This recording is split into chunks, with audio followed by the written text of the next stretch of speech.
Well, any man who's had 3 spells in charge of his hometown club, the club that he supported as a youngster, is always going to have a place in the hearts of Sheffield United supporters. There was a massive banner, an image of Chris that was unveiled on the Copperway to our right-hand side a few minutes ago, and just had him staring down the barrel with his right hand on his heart by the Sheffield United badge, and it just said, "One of our own." When he took over in September, the Blades were below Wednesday in the table. Now they've got an outside chance of a playoff place. They win today, they're back within 6 points of the top 6. So with 14 games to go, Chris, can you make a case for them finishing in the top 6? Yes, 100%. You know, I think when you look at the quality and depth, the man in charge, he's been there time and time again. He's won promotions, he's hunted teams down. And I think he's saying all the right things. The team cannot be complacent today.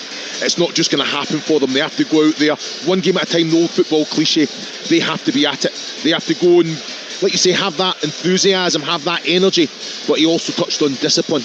That is massive. You know, you can't play the occasion. Yes, it's the bitter rivals. Yes, you can relegate them today. First and foremost, go out and win your duels. Win the first contacts. If not, you pick up the second and you take the game to them. That's what he has to instill. That's where they've gone. 10 wins out of the last 17 games. It's a little bit of momentum. But if they win today to be 6 points off of 6th place, the playoffs, what he's done, the turnaround has been outstanding. But they have to. There's still a lot of football to play, and that's where it's just gathering momentum.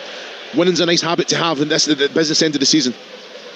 Well, the Blades have been rejuvenated. Patrick Bamford's been rejuvenated as well since his move here. After his release from Leeds, he scored 5 goals in his 7 home games as a Blade. How key has his acquisition been? Well, I've always been a massive fan. I think me and Adrian Durham had many arguments at the time about Patrick Bamford. The quality of the player, genuinely all round, his hold-up play, his link-up play, he does everything well. Fit. If he's going to get the service as well, Jim, he knows how to get across the face. His movement, always on the move, get that first contact. He knows exactly where the goal is as well. And on his day, you know, he can be unplayable. But again, he has that. He's had that resurgence again. You know, he's got that confidence in his own ability. He knows he's going to get a lot more of the ball, but he does the hard yards as well. He'll track back. He'll do the hard stuff, knowing that when he gets into those attacking areas, more often than not, that he's going to be found by that final quality. Well, the atmospheres have been building here. The 2 sets of players just about to walk out of the tunnel. One man who's not here, always remembered, George Baldock. They played Starman, the David Bowie song, with George's image on the big screen. A player that was so proud to play for this club and always remembered at Bramall Lane. 2 sets of players walk out. There is undoubtedly a carnival atmosphere combined with a sense of inevitability. But a big round of applause, standing ovation from the Sheffield Wednesday supporters away to our left for their men in blue and white today. They know that ultimately their fate has long since been cast. What they would give just to be able to give Sheffield United a shot across the bows as a little parting gift from the Championship. Well, I think that's the target. You know, they've got leaders in the dressing room, players that have been fantastic servants for the club. They'll be doing their little bit. The manager will instill that. I think it's 10-15 minute blocks, Jim. You know, let's make sure we don't concede, get to 15 minutes, and then what can we do? Can we pose a threat when we're in possession of the ball? Maybe go a little bit more direct. Jerry Yates is going to be ever present. He'll be on the move all the while, looking to get into little holes. He can't be isolated, and I think it's being brave in possession when you're having a lot less of the ball, let's say. Sheffield Wednesday have switched between a back 3 and back 4 in recent games. The information we have is that it's likely to be a back 3 today. Is that the way that you would set up against the Sheffield United side? Yeah, well, I think when you look at the attributes, you know, Adaramola and Charlie McNeil as well, you know, that energy, you do want them getting forward. It gives you a little bit more solidity as well. Again, defensively, having those bodies back, you know, when you have less of the ball and you do play 4 at the back, you can have an extra man in those attacking areas. I don't think that's going to quite work today, so I can understand why it would be probably, you say a back 3, it's going to be more often than not a back 5, isn't it? But again, go and win those duels, pick up the second balls in the right areas, and then can you go forward with a little bit more quality in your play?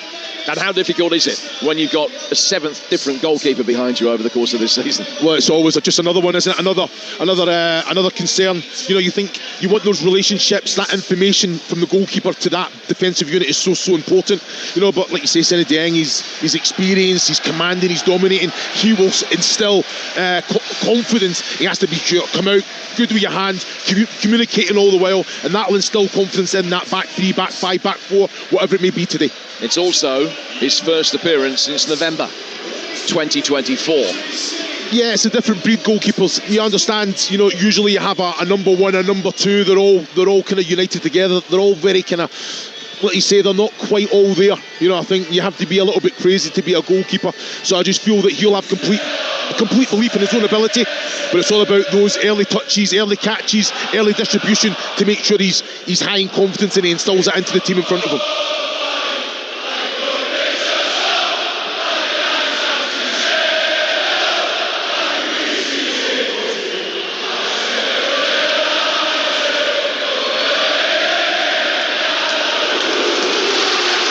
Sheffield United lining up Cooper in goal, Sariki, Tanganga, Bindon and Burrows, Brooks, Phillips, Peck and Harmer, and O'Hare off Bamford. For Wednesday, it's Dieng, Palmer, Otegbayo and Cooper, McNeil, Heskey, Ingleson and Dala and Adaramola, and Jamal Lowe alongside Yates up front. Referee Josh Smith.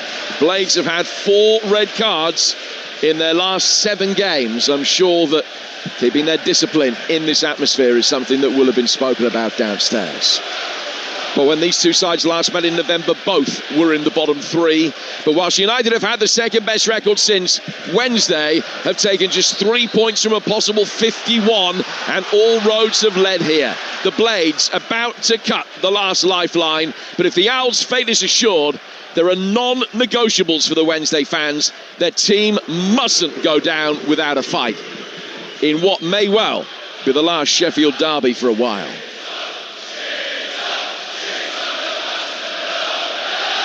Here's Cooper, Sheffield United kicking from left to right in their red and white stripes, attacking the Kop end of the ground, having been turned round by Wednesday, who have had a couple of hasty, hefty clearances from near the edge of their own penalty area through Ingleson. And I think the game is already set for attack against defence. Yeah, definitely. Straight away you look at Sheffield United. On 2 occasions now they went direct to Patrick Bamford, and on 2 occasions he's won. He's kept possession of the ball, and again, great little movement from him now. Pushing forward towards the edge of the penalty area, just went past O'Hare. Still going to be brought down though on the right hand side of the box by Andre Brooks, who scored that dramatic winner at Portsmouth last time out. Wednesday working it back inside their own penalty area, and Dala, inviting problems, has been able to get it away. Only outside the box for Harmer. Little reverse ball in, fired into the net. Sheffield United are ahead inside 75 seconds. What a start! And that surely the decisive blow to Sheffield Wednesday's season.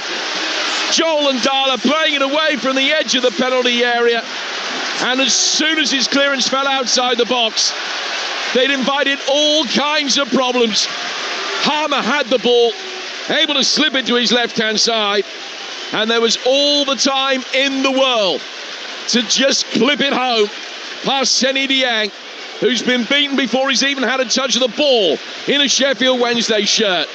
And United lead by a golden L. It's a wonderful goal. Keeping the pressure on out of possession, reacting the right way, Jim. Keeping that in Dala force just to clear. You don't want it falling to Hammer in that position. Little reverse pass round the corner to Bamford, and that composure, that coolness, that ice in his veins just slots it in. It's a wonderful finish as well. 6th goal in his last 8 games here. He's scored in each of his last 4 now. Made his debut at Hillsborough, and may well have just supplied the decisive finishing touch to Sheffield Wednesday's championship stay. 1-0 to the Blades, the worst possible start. It's a game that Sheffield Wednesday have to win. They've gone behind in 22 league games this season. They haven't won any of those. They've taken only 2 points out of a possible 66 when they've trailed. And on a day where they have to be victorious, in a game they've won only once at Bramall Lane in 58 years, they are behind after 75 seconds. Well, we had that chat, you know, the manager will say, look, it's important that we don't concede, get to 15 minutes. They've conceded so early on now. This is where the character's tested. They have to show some sort of reaction. They have to go a little bit probably against the game plan and be a little bit more direct, try and play in the right areas now, but they definitely have to take the game to Sheffield United. Well, they have a free kick 15 yards inside Sheffield United territory, and Ingleson will come across to take it. You feel that for any hope for Sheffield Wednesday today, and it's all about pride in the Steel City derby rather than the bigger picture, which has already been damaged beyond repair. They've got to get back on level terms pretty quickly. Ingleson sweeping this in towards the edge of the box. Heads go up for it. The offside flag is up, and it's a free kick to Sheffield United just on the edge of their own box. 4 gone here on Talksport 2, and it's 1-0 to the Blades in the Steel City derby. Yeah, it just can't happen. You know, that's a real opportunity to put the ball in the 18-yard box, put Michael Cooper under a lot of pressure. You have to make sure you're looking across the line. You cannot be offside in those situations. So Cooper to take this free kick from just inside his box. Gets his first clean sheet in 10 games last weekend. And his namesake Liam Cooper on the edge of the penalty area at the other end can just nod it back for Seny Dieng. I mentioned that he's the 7th player to feature in goal for the Owls this season. That does include Liam Palmer, the centre-half, who had 3 minutes of stoppage time with the gloves on at Charlton in a 2-1 defeat back in the autumn. But Murphy Cooper, Piers Charles, both injured at the moment. And the likes of Joe Lumley have come and gone on an emergency basis. The rookie Logan Stretch has had an appearance off the bench. He's on the bench again today. So Dieng called into action for the first time in a senior game for 15 months. Now Calvin Phillips has gone in to try and win a ball in the midfield, and his boot was raised. It looked a worse challenge because of the fact that, was it Heskey down there, just ducked his head in to try and win it. It's Odebayo actually just got caught. Sawn on the top of the head for the Sheffield Wednesday centre-half, who's still down, holding his head, and he's going to need treatment and may well have to go through the concussion protocol, although he is straight away back on his feet. Phillips offered a hand of apology. It's going to be another free kick to Sheffield Wednesday. Will they be able to get the delivery right on this one? There's some stray red and white balloons just to bobble away on the playing surface away to our left. It is a better ball in, headed away towards the edge of the penalty area, but the offside flag's then up again, and twice is criminal. Yeah, it is criminal. You look at how the defensive unit is definitely a high line from Sheffield United. Sheffield Wednesday, they've got 4 or 5 players standing in offside positions, expecting that defensive unit to drop. So you have to go a little bit half and half, you know, especially when the first one's just been offside. But it's an excellent ball into the box again. Linesman's right and putting the flag up. 6 gone, 1-0 to Sheffield United. Tanganga playing it down towards Sariki, who can work it in towards Sidney Peck. A good strong challenge coming in on Peck to win it back for Wednesday, and Dana trying to help it on after good work from Ingleson, but he couldn't find Jamal Lowe. And Sheffield United bring it away, looking for Harmer, but Palmer was there. A good strong challenge, a very combative piece of defending over on the Sheffield Wednesday right. Sort of alternating between a 3 and a 5, if you like, and a 4 in these early stages. When they have possession, they will send Palmer out wide, and Charlie McNeil will push forward down the Wednesday right. Sheffield United that have had the majority of it so far, and they work it forward for the goal scorer Bamford here, backing into Odebayo, who had his arms around him, has fouled him. Free kick to Sheffield United. Jim, there's been 5 or 6 balls direct to Bamford already. He's won 5 of them. The one that he didn't win was overhit. He has the better of all 3 centre-backs here today. And to be fair, Sheffield United are using it well. They're trying to play, create that space, but from back to front, the quality's been excellent into Bamford. He's using his body well, he's linking up, he's winning his little aerial duels, his little flicks into the path of players that are, like you say, Callum Maher, that's always around about. That's so important, but the quality's been excellent. It's Calvin Phillips for Sheffield United. Near the edge of the centre circle, just working it back through to Jaffet Tanganga. Now Sariki turning, lending the ball into Sidney Peck. It's a good challenge, a strong one from Ingleson to win it back, who then was able to get it away from Sariki. And in what's been a very stop-start opening 7 minutes, another free kick is given Wednesday's way. This one that Ndala wanted to take has just been repositioned. He was told by the referee to Push the ball back towards halfway, and Ingleson again will stand over it, and then they will endeavour not to get caught offside this time. Third deep Sheffield Wednesday free kick, and the Blades have holding a line about 6 yards outside the box. Yeah, again, that's just set up, but you got to understand the Sheffield Wednesday, you have to out your run, you have to come onside. And it comes from Ingleson, headed away on the edge of the penalty area. No flag this time. Second ball won by McNeil. Played out to Adaramola.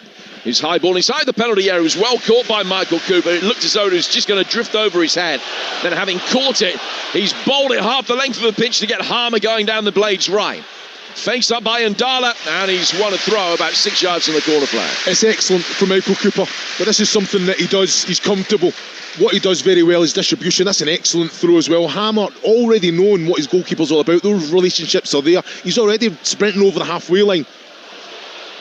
Sariki trying to get inside the penalty area and thwarted, and it's good defending by Adaramola, who's able to play it off him and out of play for a throw. He's one of several loan players in the matchday squad. He's the young Irishman on loan from Palace. He spent the first half of the season on loan at Leyton Orient in League One, swapping one relegation battle for another.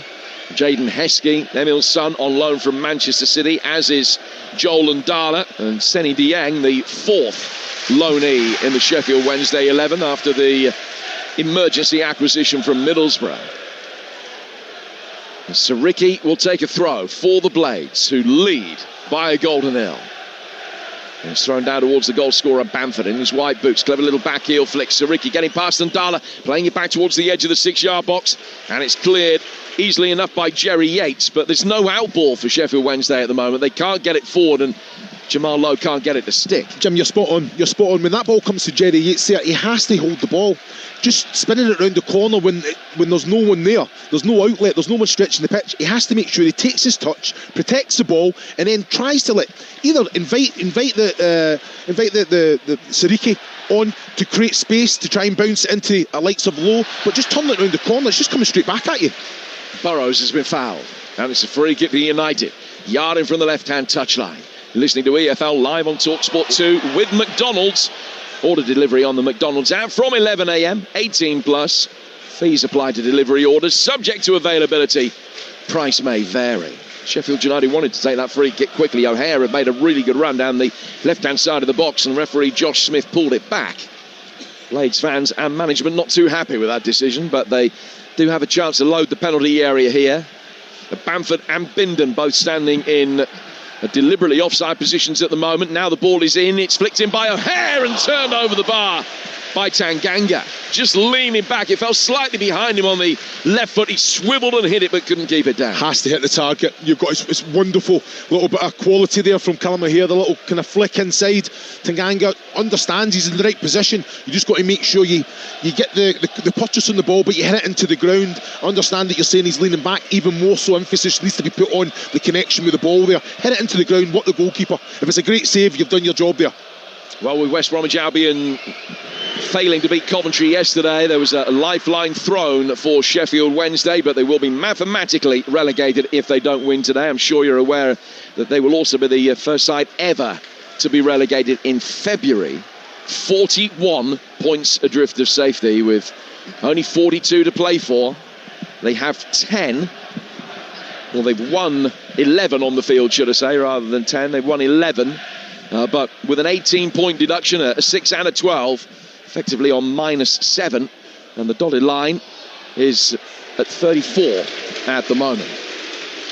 Cooper's got the ball in his hand away to our left. The Blades goalkeeper in all yellow, bowling it out here for Sidney Peck. Peck able to turn it through the midfield for Callum O'Hare, who's got plenty of time to turn, bring it forward, get away from Joel Ndala, and win a throw, which will be taken right in front of us. We're about 15 yards or so inside the half that the Blades are attacking as they kick from left to right towards the Kop in this first half at Bramall Lane. Leading by a goal to nil. Half the pitch in sunshine, the other bathed in the shadow of this main stand, and Phillips on that line of shadow chips another ball over the top, but it's too long for his former Leeds teammate Bamford, and drifts out of play for a goal kick to Wednesday. Yeah, I think Patrick Bamford, they just slowed down a little bit there. I thought he possibly could have got on the end of it there. You look at Callum O'Hare, the little pockets that he's picking up. He's still a good enough player. For me, he took his first touch backwards there. I think he should be turning straight away, and he doesn't allow that it was Ndala to come back and get that opportunity to get the challenge in there. But he does pick up those little areas, and that's when you're looking at likes of Tanganga, Bindon. Can they find the likes of Hammer, who will float in from the left side into those similar little pockets? Dieng kicking the ball forward from that goal kick. It is the rainbow ball today. The EFL's rainbow ball, a symbol of the league's ongoing commitment to ensuring that football is a welcoming, safe and inclusive space for every supporter in every stadium. And Peck has that ball at his feet now. He's well inside his own half. But there's no challenge coming in on him from Jamal Lowe, the only Wednesday player to score in the last 11 games. Chipped over the top again towards Bamford. It's so easy for him to be able to bring it down. It's almost at walking pace with the Wednesday defenders coming back towards him. Now a long-range shot comes in from the left-hand side of the penalty area. Well struck by Burrows, but screwed wide of the near post now for a goal kick. Yeah, he definitely has that in the artillery, doesn't he? But I think it's the wrong decision. I think Gustavo Hammer has made a little run to the left-hand side, a little reverse pass once he's cut inside there. Just keep that pressure on. But like you say, Bamford, fantastic little bit of control in the box. If I'm Henrik Pedersen, I'm asking more from my centre-backs. He can't have that time, space to bring that ball down so comfortably. Go, be aggressive. Go win the first contact. If not, give a free kick away, but let him know that he's in a game. O'Hare down towards Brooks on the Sheffield United right. 3 Wednesday players around him, and he's just scampered away from Ingleson. Still he's got it. They can't dispossess him, and a poor challenge comes in, and the advantage would have worked really well for Sheffield United there, but Heskey's challenge is going to be punished with a yellow card, and the referee Josh Smith immediately stopping play so that he could administer the yellow card. I think Chris Wilder wanted the advantage to be played because it had gone through to O'Hare on the right hand side of the penalty area, and he feels that the ref should have then produced a retrospective yellow card for the challenge, but it is a free kick about 12 yards outside the box. Yeah, I think that's a fair argument. Chris Wilder allowing the advantage to be played. He can want that. This is where you're looking at, like we spoke about, discipline. I think Jayden Heskey has that temperament that he has to be very, very careful now. He'll be frustrated at the minute the way the game's going, but you've got to show that maturity to actually say, okay, I'm needed. I need to stay on the pitch. I need to be very timely, very careful with the decisions I make to challenge. So free kick will be taken on the Sheffield United right, swung in by Harmer, and too close to Dieng, who can catch it. The applause you can hear for a couple of Sheffield United supporters who lost their lives this week, both teenagers, a tragic story, and Cherish Bean and Ethan Slater are being remembered now by their Blades supporting counterparts. 2-minute period of applause, a minute for each, which is emanating around Bramall Lane. Free kick that Ingleson will take for Sheffield Wednesday, just inside his own half of the centre circle. Sheffield United again keeping almost an artificially high line to condense the play. Odebayo standing once more in a deliberately offside position, hoping that the Blades back line will come back. Yates is in there as well, and once more the offside flag is up because they're standing there, they're knowing that the Blades defenders are going to drop, but they're not taking a step forward towards the ball as it's being played to make sure they're back on side. So next time when you look at this, Jim, right, you look at Liam Palmer, right, and after Liam Cooper. Liam Palmer's trying to block, so Cooper's going to be the outlet on the ball. Cooper's not in an offside position, Liam Palmer is, but he's not moving towards the ball at all. So I'm unsure it's offside. I don't think the offside flag should go up because Liam Cooper, they're trying to isolate Liam Cooper in that 1v1, and he's winning that aerial duel. Sariki in towards O'Hare. O'Hare, good save. Might actually have cannoned back off the outside of the post. The Yang threw himself at it to the near side. Well struck by Callum O'Hare. And it's out of play for a throw. Positionally perfect. When he receives that ball from Sariki, it's an excellent first touch as well. The only thing I'll say, go across goal. Go across goal. Try and bury it in that bottom left-hand corner. Ask that question to Seny Dieng. If he gets a hand to it, a save to it, you've got the likes of Bamford coming in there. But he goes near post, goes power, and very unfortunate, he hit the post. And he just came back off the outside of the post, looking for just his second goal in his last 8 games. He netted against Ipswich. Phillips doing well to win it back. He's very grateful to be back playing first team football on a regular basis again. Calvin Phillips, who made his first start in 11 months last weekend. It's good to see Calvin back involved with Peck getting it forward for him here. Calvin Phillips to his right for Tanganga. Now down towards Sariki. That's the cue for Brooks to make a run and try and get on the outside of Adaramola. The Blades working very quickly towards the other side of the field, and they've been able to get in behind McNeil, the left wing back. O'Hare is waiting. Wasn't needed. It's Harrison Burrows, and it's 2-0. Sheffield United blowing the Owls away. An early goal from Bamford, a second from Burrows. It's 2 inside 20 minutes. And the fate, time and place is now assured. It's a wonderful goal. You look at it, Harrison Burrows is always going to ask that question. He brings that energy up and down that left flank. He defensively does his job. Timed his run perfectly. First touch, wonderful. He already decided he was going to just take this shot on. I'm looking at it now on the monitor. I've got to say that just a little give and go. The quality of the run, the touch itself, opens it up, and then he just goes power into that near. I've got to say, Senny Deng doesn't really have a chance, an opportunity. The ball's past him with the power that he gets in his shot. It's a fantastic finish. There is a little coming together in the goal afterwards as well. A little kick out, I think, Liam Cooper. The referee's seen that one as well. But outside of the left boot from Harrison Burrows, wonderful goal. Magnificent strike from a player who hadn't previously netted here at Bramall Lane this season. The second goal of the campaign to add to the one that he scored at Ewood Park, and it's 2-0 to Sheffield United. They haven't won a Sheffield derby by a couple of goals here at Bramall Lane since 2003. And I think that a lot of Blades fans were looking back at the record books and anticipating, well, what's our biggest ever win against Sheffield Wednesday?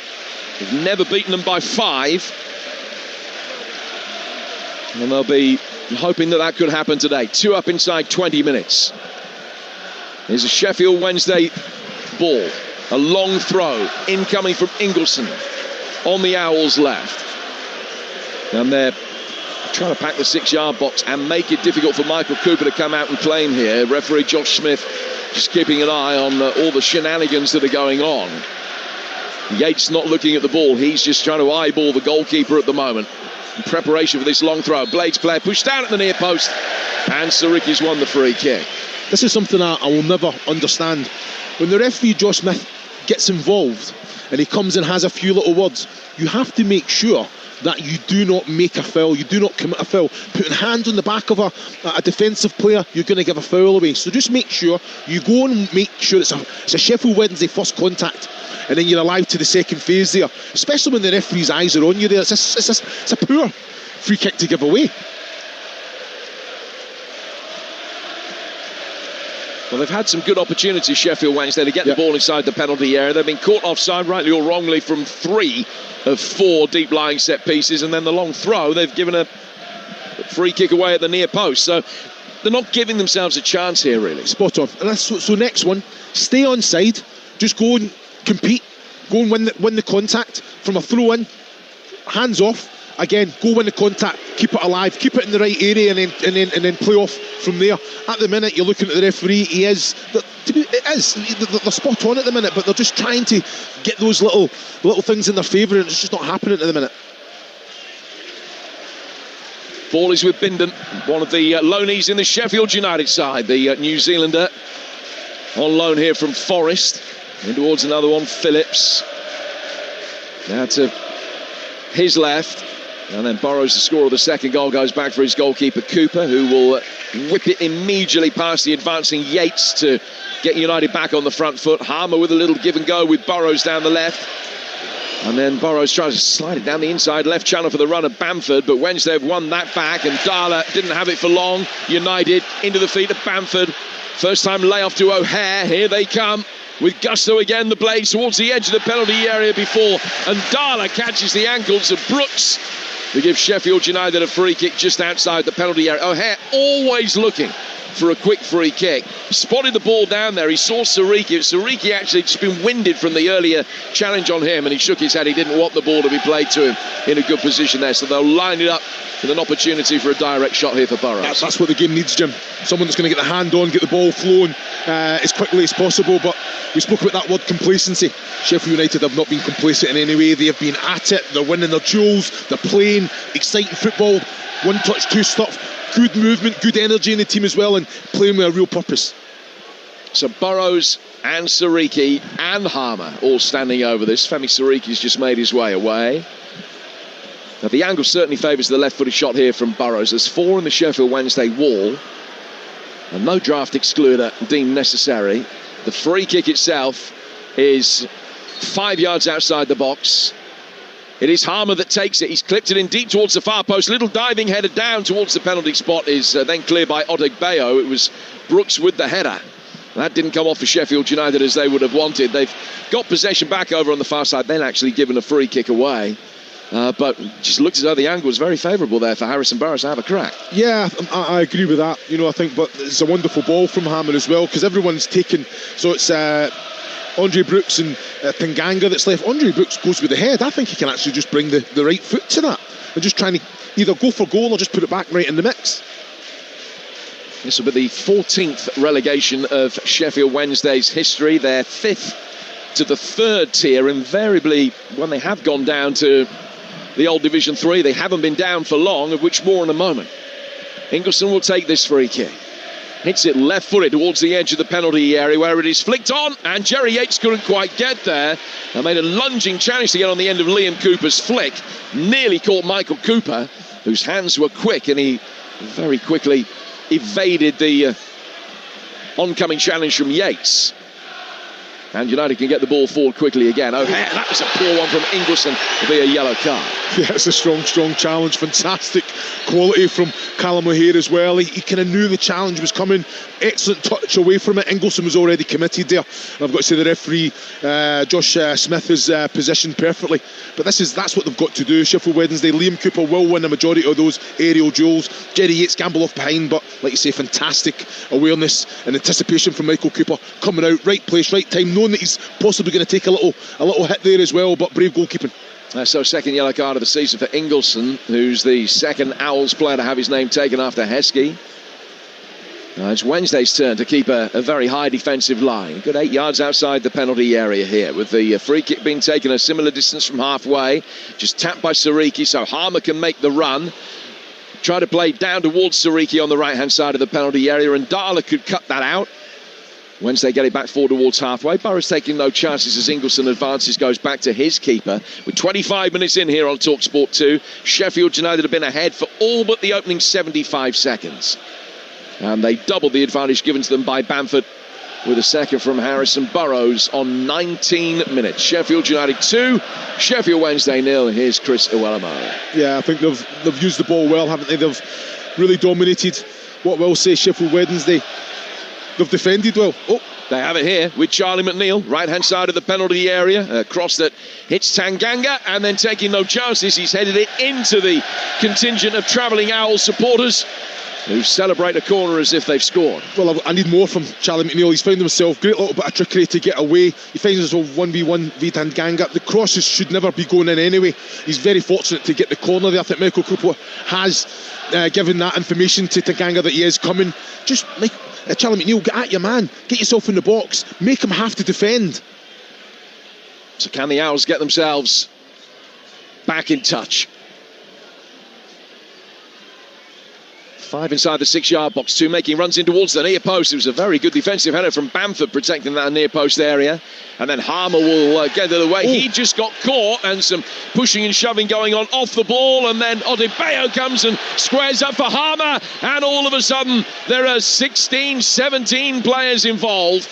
Plenty of pushing and shoving, and he looked relatively innocuous to start with. But Josh Smith has got some calming down here, and the 2 assistant referees, Sam Lewis and Darren Williams, also make their way onto the pitch here.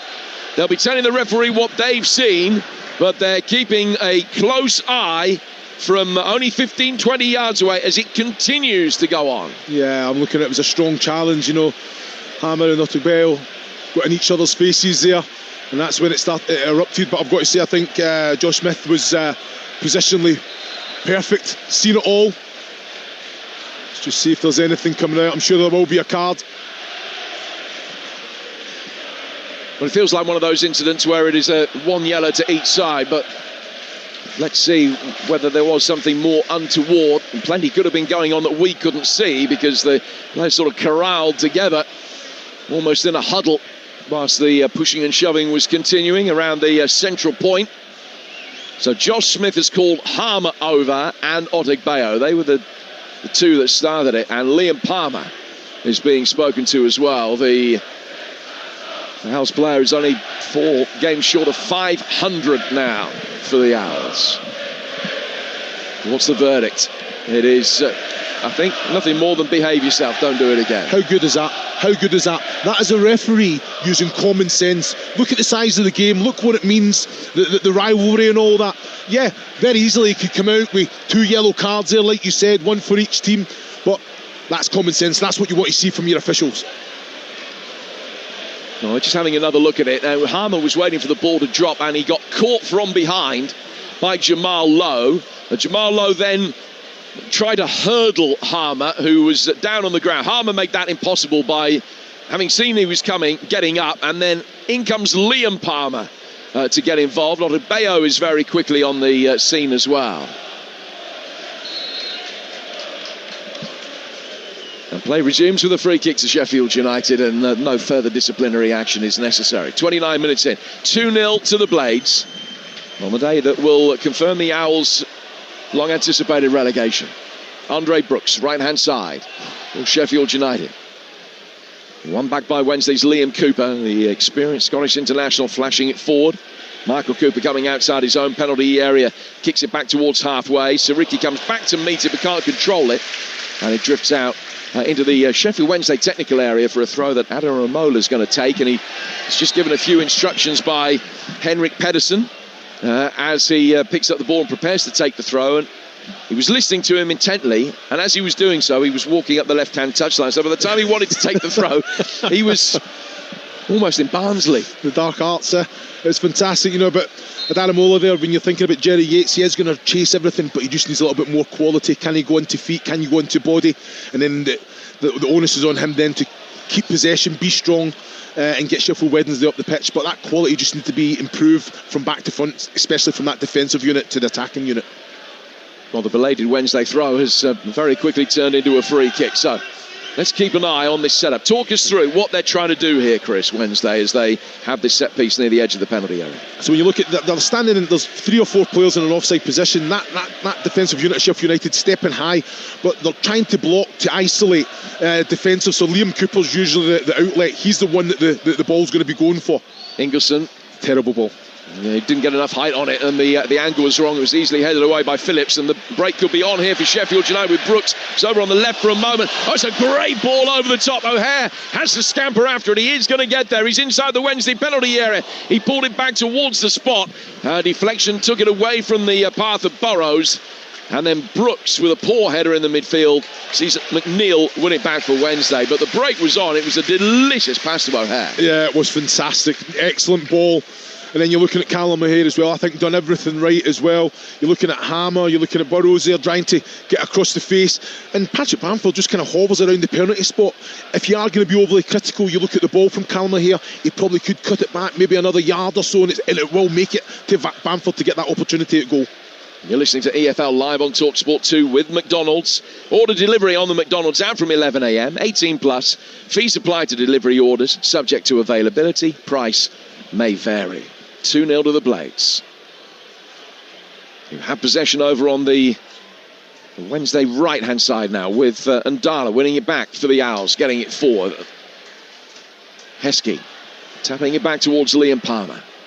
Palmer getting it forward again. Another chance to deliver from the right, headed by Brooks. It might actually have come up off his shoulder, but that looped it into the path of Sariki, and here comes Sheffield United breaking with pace again. Sariki making a run. O'Hare's flicked it down to him. Bamford trying to get inside the penalty area, but Sariki stretching to deliver the cross. Couldn't get the power that he wanted, and it's cleared by the Wednesday back line. Yeah, you're looking at the ball. You know, Bamford's just then beside Liam Palmer and Otegbayo. He just wants that ball played with pace in between Seny Dieng and the defensive unit, so he can get that final contact. Now Siriki with a little nutmeg of Adaramola. And then Tanganga trying to win it back has fouled Ndala to give Sheffield Wednesday a free kick just outside their own penalty area. This is the 135th Sheffield derby. It would be United's 50th win if they hold on in a history of games between the two that stretches back to 1893. 50th win, and one that will be talked about for a long time. The day that United sent Wednesday down. The Owls haven't even scored in their last 6 games against the Blades. It was Lucas João who was the last Sheffield Wednesday player to score in a Steel City derby. And we're now at exactly 10 hours of derby football that Wednesday have played without scoring. Yeah, and it's that will hurt the confidence. You know, you train every day, you do your finishing, but it's so important when it matters. You have to do it in games, take those opportunities. But it has been very, very telling with all the politics above the club and everything that's going on. It has been a hard battle for the players as well, mentally, physically. Now Siriki taking throw for Sheffield United, volleyed forward by Peck. Ingleson's got it back. He's running at City Peck on the outside, gets to the byline and has won another corner. And Tanganga wasn't taking any prisoners. He came across there. He was going to make sure that he blocked the cross at whatever personal cost to Ingleson, who ended up colliding with the hoardings. He's okay. He's back on his feet quickly. Yeah, and will come across to take the second Sheffield Wednesday corner. They trail 2-0. Yeah, I think that's what's needed. Players that's going to go on the ball for Sheffield Wednesday and drive. Ingleson done ever so well. Yeah, it was a strong challenge. I love how Ingleson had just got up as well. He'll be feeling it because it was a sore one as well. Both arms above his head to give the signal. The Wednesday contingent, there are 5 of them inside the penalty area, all making runs from near the penalty spot this time. It's hitting very deep and half clear, back out for McNeil, and he's sliced across it and almost hit the scoreboard behind the goal. Tells the story. 2-0 to Sheffield United with 35 on the clock. You just didn't believe it. You know, you want a little bit more conviction from him there. Go take it on, make sure that the purchase, the connection with the ball is right. You hit the target. There's a lot of bodies in front of Michael Cooper there, so don't let him down. Ask that question of the goalkeeper. Here's a player, Charlie McNeil, who once featured for Manchester United in Europe, and he's also the joint top scorer in the Championship for the Owls this season with 3. Brooks, one back by Ndala, back to Liam Cooper. Cooper forced to go back for Dieng, who just opened up the body and chips it forward towards halfway. Jerry Yates trying to influence plays, come back from an offside position to do so, and the free kick will be taken by the Blades 15 yards inside their own half. No, this is what Jerry Yates has to do. He has to try and stretch the pitch, but what the likes of Tanganga, the likes of Bindon, whenever opportunity, they're stepping up, they're making it very, very difficult. So it's important then that the quality from back to front from Sheffield Wednesday, they do find those little pockets. I need more from Lowe, I need more from Ndala. O'Hare getting the ball forward. Siriki then with a block challenge as Adaramola trying to get it away. Then Tanganga walks from in behind Jerry Yates and beats him easily in the air, but his header goes through for Seny Dieng. What does Ingleson want from Jerry Yates? It's a complete fight ball. If anything, get the ball down. He's in time and space that he can actually take that touch on the floor and then play into the feet of Jerry Yates there. Yeah, struggled to get into the game so far as Yates, who scored twice here at Bramall Lane as a Blackpool player a few years ago. Still waiting for his first goal for Sheffield Wednesday after his arrival on loan from Luton. Adaramola taking the ball down towards the left flank. That's a nice turn, getting away from Brooks, and forward he comes, the Palace loanee. He's got Ndala to his left. He slips it down towards Ndala now. Ndala running towards the edge of the penalty area, and Siriki comes across the block, but it's another Wednesday corner. Yeah, it's better, much better. Adaramola as well, and Ndala linking up, getting that corner, keeping pressure on, driving with the ball. And what it does, it just pulls Sheffield United out of position. It creates space for others. I don't mind Ndala getting the ball and trying to be direct, get into that 18-yard box to either get the cross in, invited it, the challenge and won the corner. But that's what you want, players driving with the ball. Bamford and Burrows with the goals, 2-0 Sheffield United, as Wednesday try to halve the deficit with this corner. It is their 3rd of the game. He's hit in very deep, Ingleson. It's headed away outside the penalty area by Tanganga. And Adaramola inside his own half, mops up, goes back for Dieng. Oh, Dieng's Clearance was just almost a lofty pitching wedge towards the centre circle rather than a driven 7-iron through towards where the Wednesday players were still stationed upfield. It made it easy for United to win it back. And Burrows, who's just on the wrong flank for a moment, after defending that set play, wins it on the Sheffield United right. He gallops out to the left.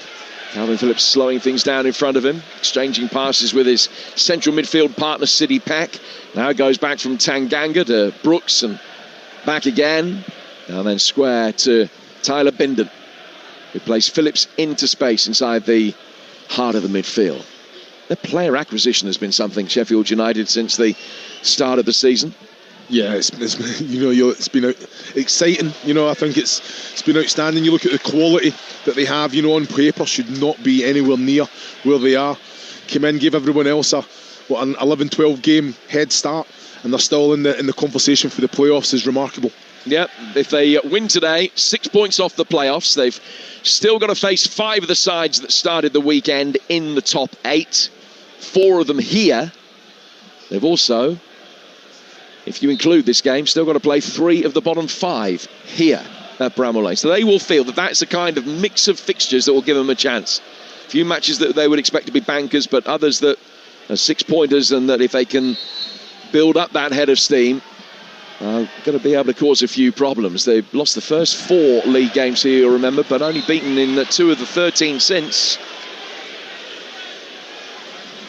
Chris Wilder's done it before, and I can't remember whether he was at Northampton. I think he did it here, that he had a dreadful start of the season. I know that the dreadful start that the Blades have had this season wasn't down to him.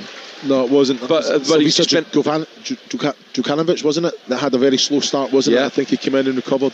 But you look at that, I think he's got the experience. I don't think he'll be saying that to the players. I think the players there'll be a genuine belief that they can go and achieve something very, very special. But it's just that momentum, that habit of winning games, getting over the line. They've done it at Portsmouth away, an ugly game, but they get that winning goal late on. Yeah, could easily have lost that game. Yeah, that's the mark of a good team, that you're second best for swathes of it and win. Here's Peck down towards O'Hare. Back from him to Sariki, who's shown up really well today. Harmer, O'Hare from distance.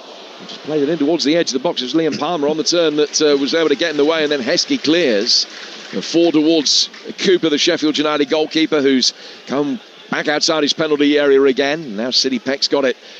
And United, when they have the ball and are in full flow, they make it look so easy. They're so well drilled, the movement, and O'Hare and Harmer and Bamford with some wonderful interchanges. No, they have a real understanding. Those relationships are very evident, and even the likes of Sariki and Burrows as well. They come inside. They have an understanding.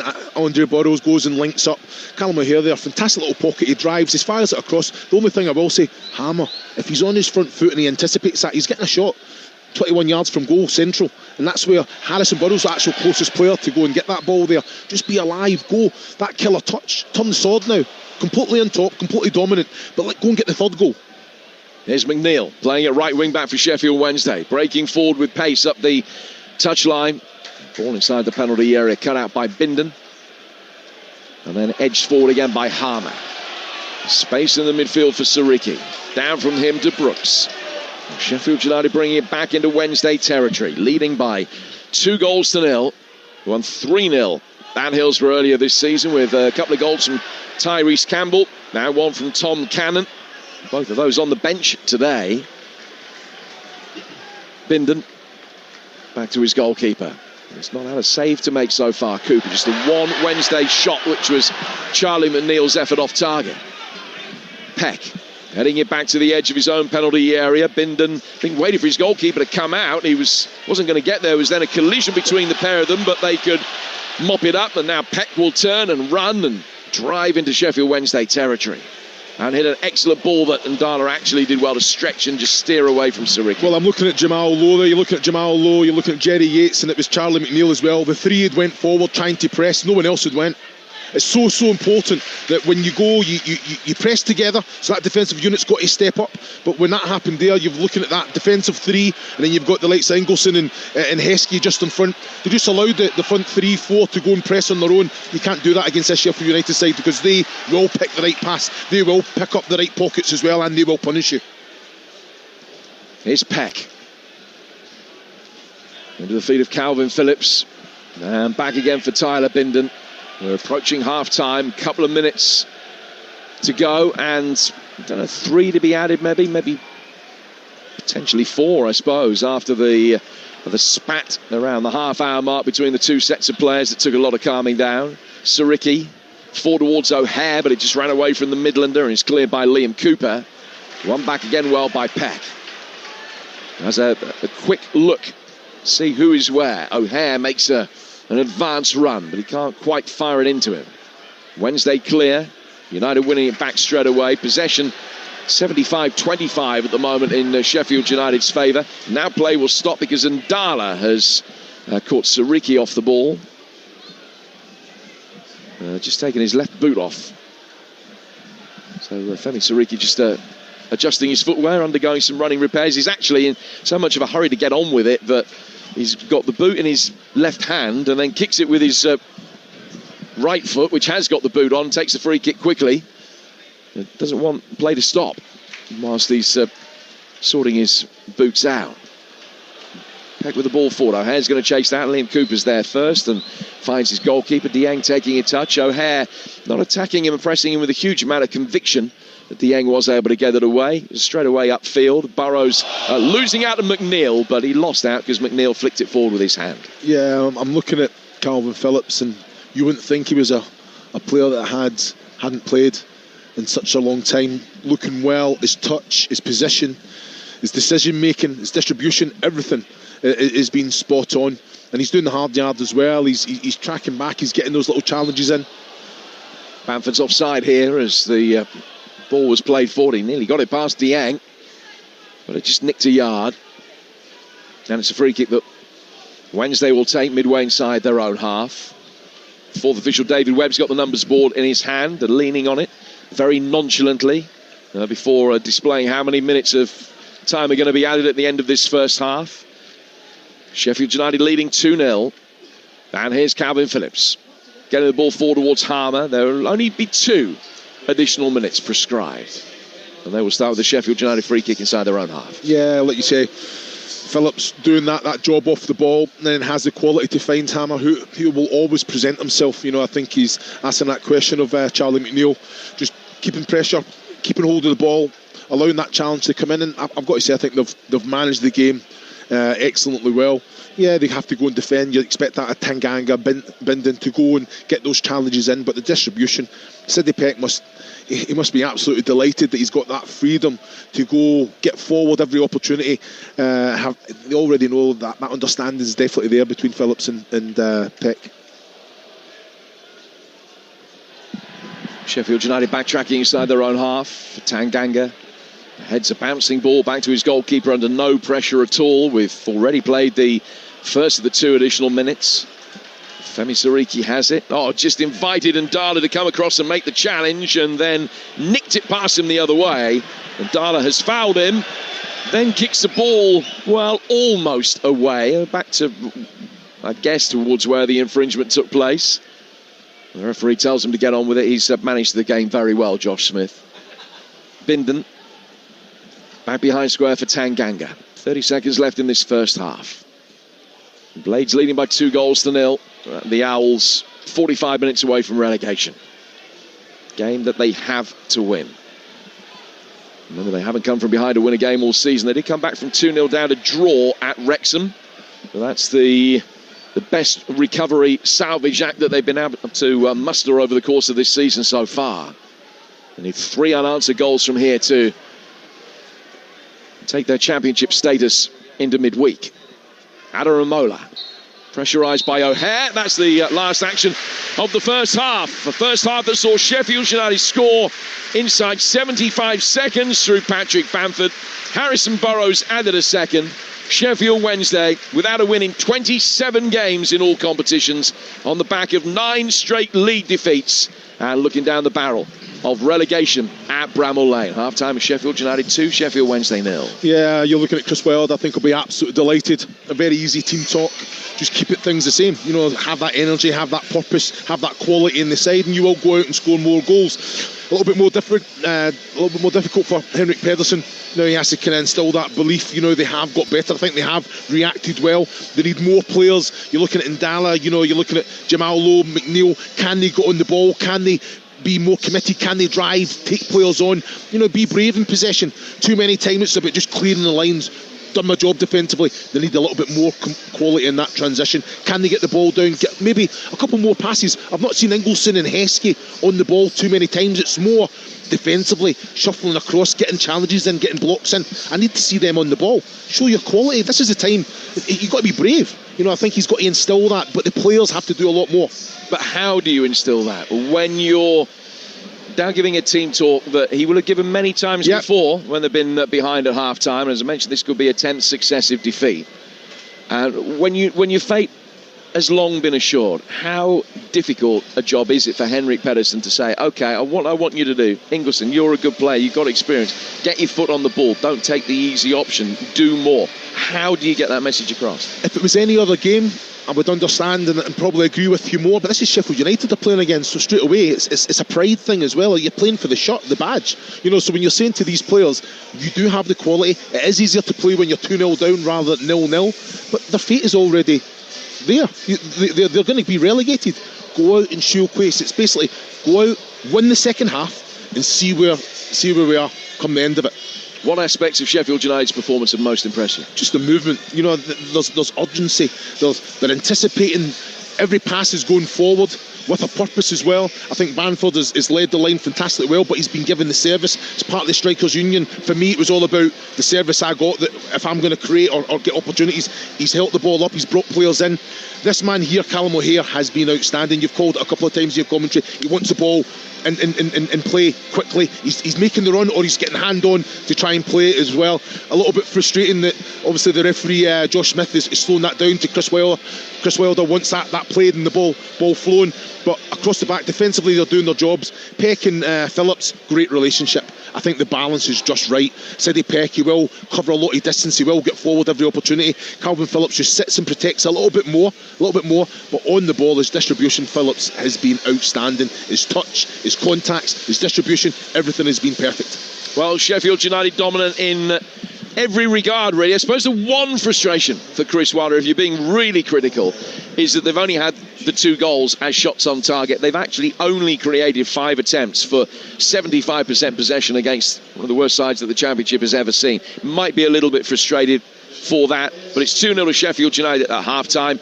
We've got the second half to come. Time now, though, for us to get a quick weather report on Talksport 2. That's all thanks to QuickFit. Talksport 2 Weather Report. With QuickFit. Drive away happy every time. And here at Bramall Lane, Sheffield United against Sheffield Wednesday, live on Talksport 2. 12 degrees today and sunny intervals, and a very similar story just up the road from here in West Yorkshire. Live on Talksport 2 later, the Huddersfield Giants will be taking on Wakefield Trinity. 11 degrees there, a little bit more cloudy. North London derby, updates on Talksport throughout the course of the afternoon, as Arsenal look to go 5 points clear again at the top of the Premier League. They're away at Spurs, 14 degrees and sunny for the North London derby today. And that was today's weather report, brought to you by QuickFit, with over 600 centres across the UK, most of which are open 7 days a week. They're always there when you need them. Talksport 2 Weather Report. With QuickFit. Drive away happy every time.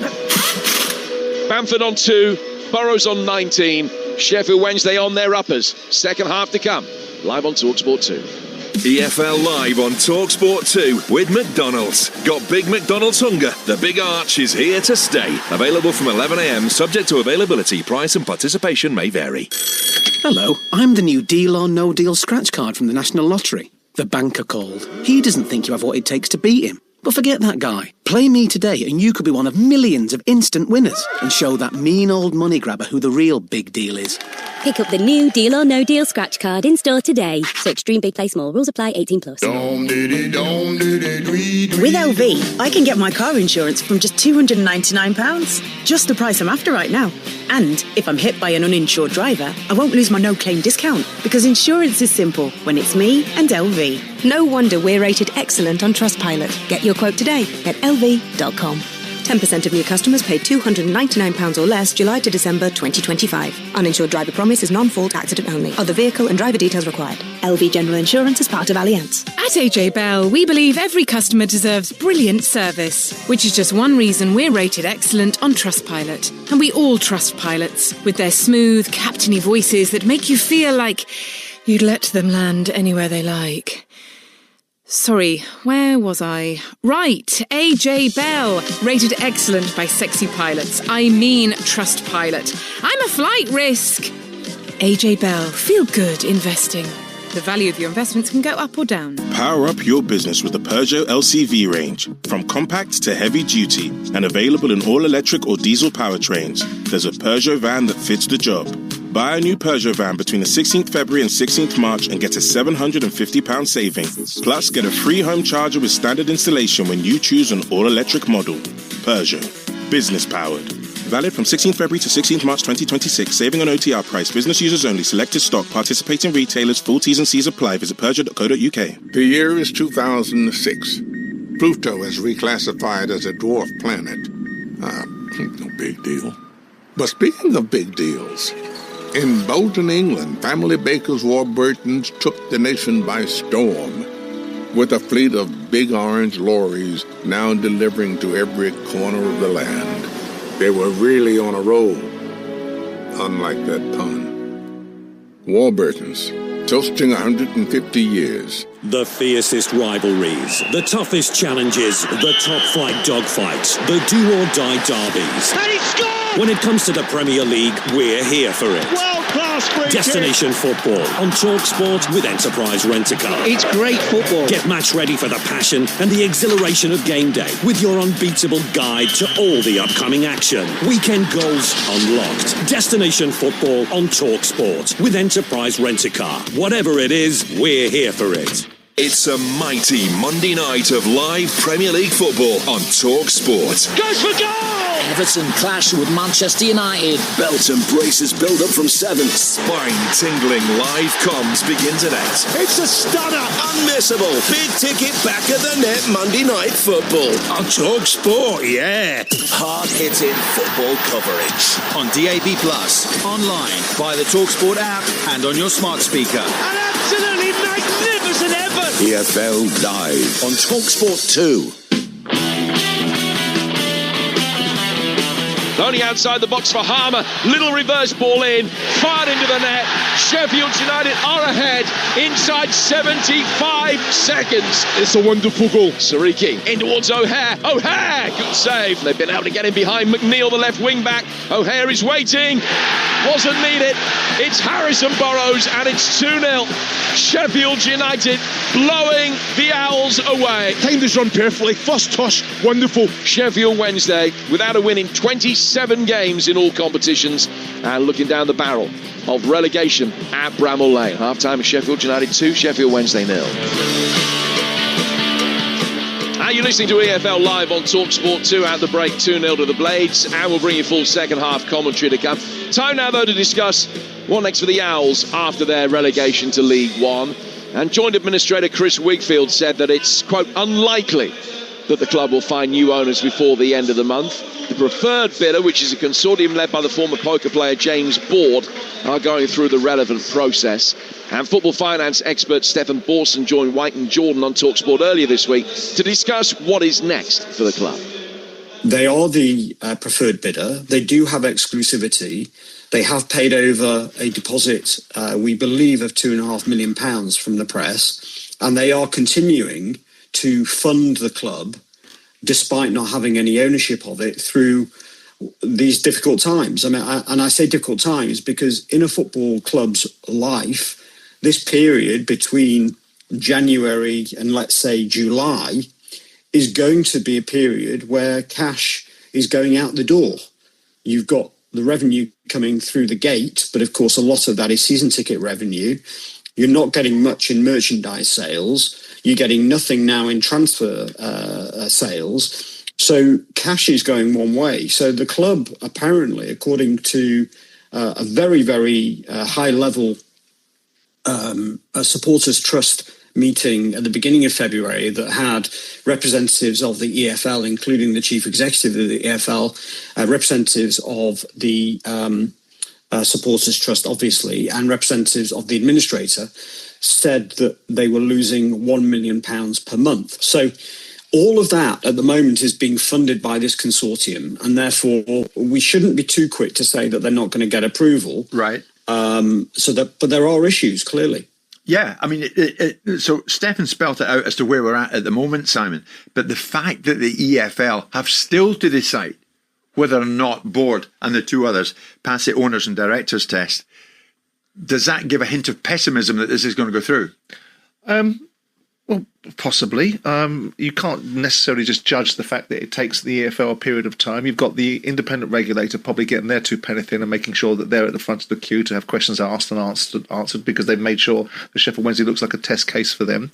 I would assume that James Bald has disclosed the details of the circumstances to the administrator, or may well have disclosed at the time there's a potential situation surrounding a challenge I've got legally, which might take some bad optics, but here's the case, and here's the situation, and here's what's really behind it, rather than the media reporting of it. Yeah. Look, the bottom line is Sheffield Wednesday have got some funding from these guys. They've put £2.5 million, likely to have put £2.5 million deposit down, which is why the administrator's got a bit of funding. They think they sold a player in January, albeit it wasn't for huge amounts of money, and they're funding the football club. So, look, I mean, we've seen these things before. Stefan probably's got more detail and closer to it than I am, because that's where he spends his time looking at, and he's very good at the detail. And, you know, the administrator has done a very thorough job. He's got knocked out challenges, and he's come into criticism himself. People talking about the process that he's followed as being a Sheffield Wednesday fan. Right. But the bottom line is that Sheffield Wednesday is a difficult nut to crack, with lots of different moving parts. They've got a difficult former owner. They've got the obligations to meet the 25% creditor policy that I didn't like and we didn't like, and didn't feel that Chancellor should be rewarded for bad ownership, and potentially took away our interest in doing a deal. So there's a whole raft of challenges that he's got. But then again, he's going to be charging significant fees, so why shouldn't he have challenges to make sure that it's done properly? So that was Stefan Borsten speaking to Jim White and Simon Jordan earlier this week over on Talksport. Stefan, a football finance expert, laying on the line exactly what Sheffield Wednesday can expect next. They know what's coming in the short term, and that is that their relegation will be confirmed here at Bramall Lane over the next hour or so. The two sets of players will be back out for the second half very shortly. There are 4 Premier League games taking place today. We've got some team news from the early games. First of all, Palace Wolves. Palace making 4 changes from the loss against Burnley, with Pino, Cambo, Riyad and Hughes coming in for the injured Lacroix and Lerma, and Kamada and Gesson dropped to the bench. Wolves making 1 change, Tolo Arakadare replacing Angel Gomez. Forest, 2 changes from the draw against Wolves that was Sean Dyche's last game. Vitor Pereira's first Premier League team sees Murillo and Igor Jesus come back into the side, with Morato and Lorenzo Luca dropping to the bench. 2 changes for Liverpool from their win at Sunderland, Kirkheads and Soboslai, who missed that game through suspension, coming in for Endo and Robertson. And then Sunderland against Fulham as well, also kicking off at 2 o'clock. Sunderland making 1 change from that same defeat to Liverpool. Jocelyn Tabi in for his first Premier League start. He replaces the injured Ronaldo Mandava on the left. Fulham making 1 change from the loss at Manchester City, with Samuel Chukwueze being injured and dropping out, and Kevin coming in to replace him.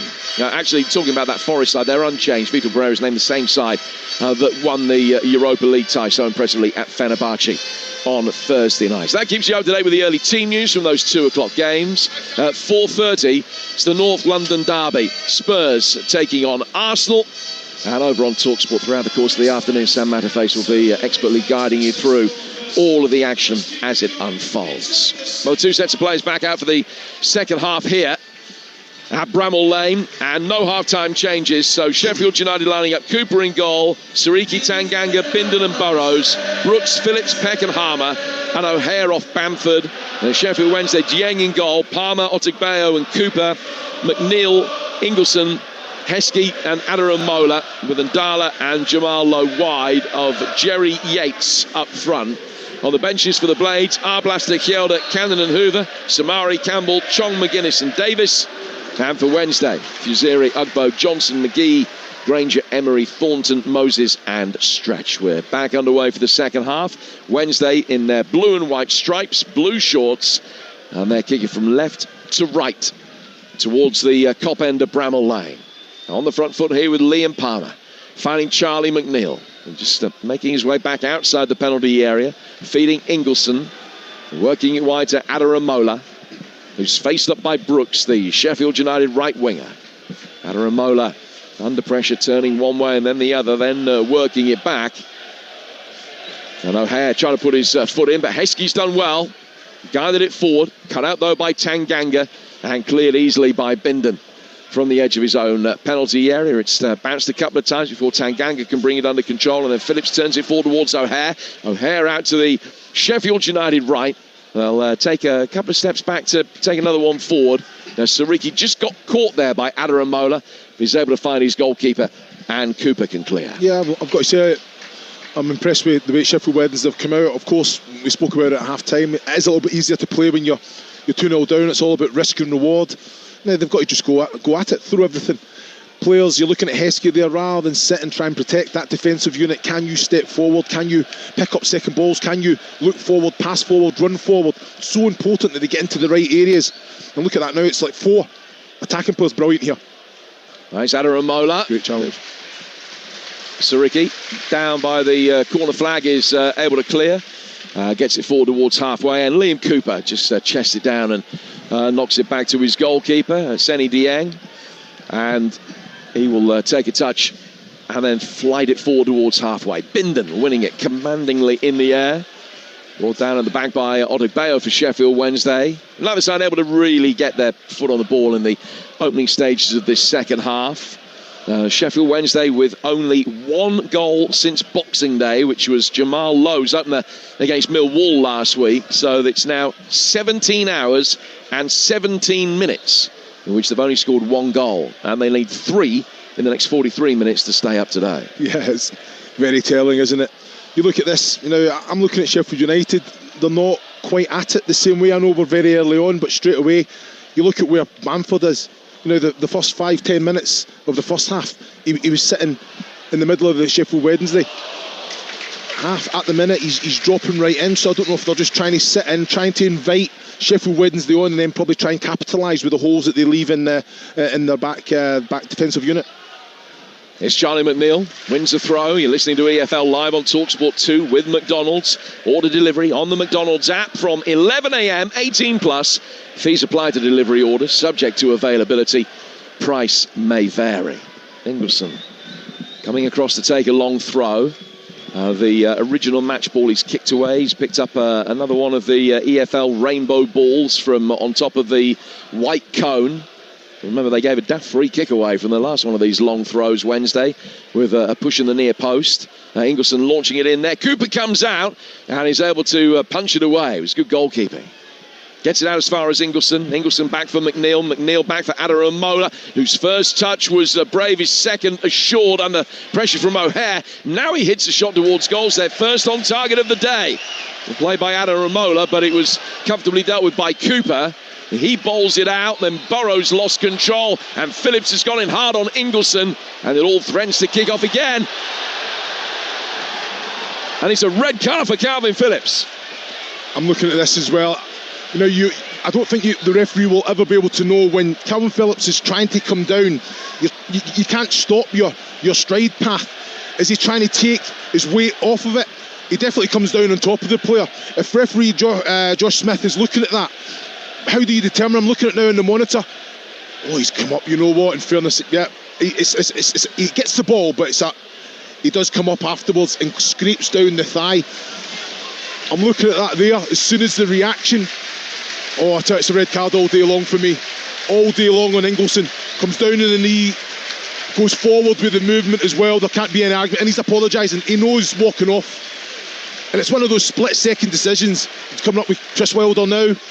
Has a little shake of the hands. I think he understands, and rightfully so. I think the referee's got it bang on. But he will be suspended for the next 3 games, including the big one here against Coventry on Wednesday. And that, in the grand scheme of this game, will be the biggest frustration for Chris Wilder. He's just being spoken to by the 4th official now as he's left the field. Knew immediately that he'd done wrong, and that he leant over Ingleson and offered a genuine hand of apology. He was pushed by a couple of Wednesday players. There was no reaction. He didn't try to bite. He knew that it was a very poor challenge. He knew what was coming next.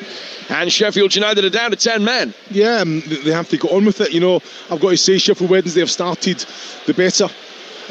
Trying to kind of force the issue. Ingleson all over the pitch.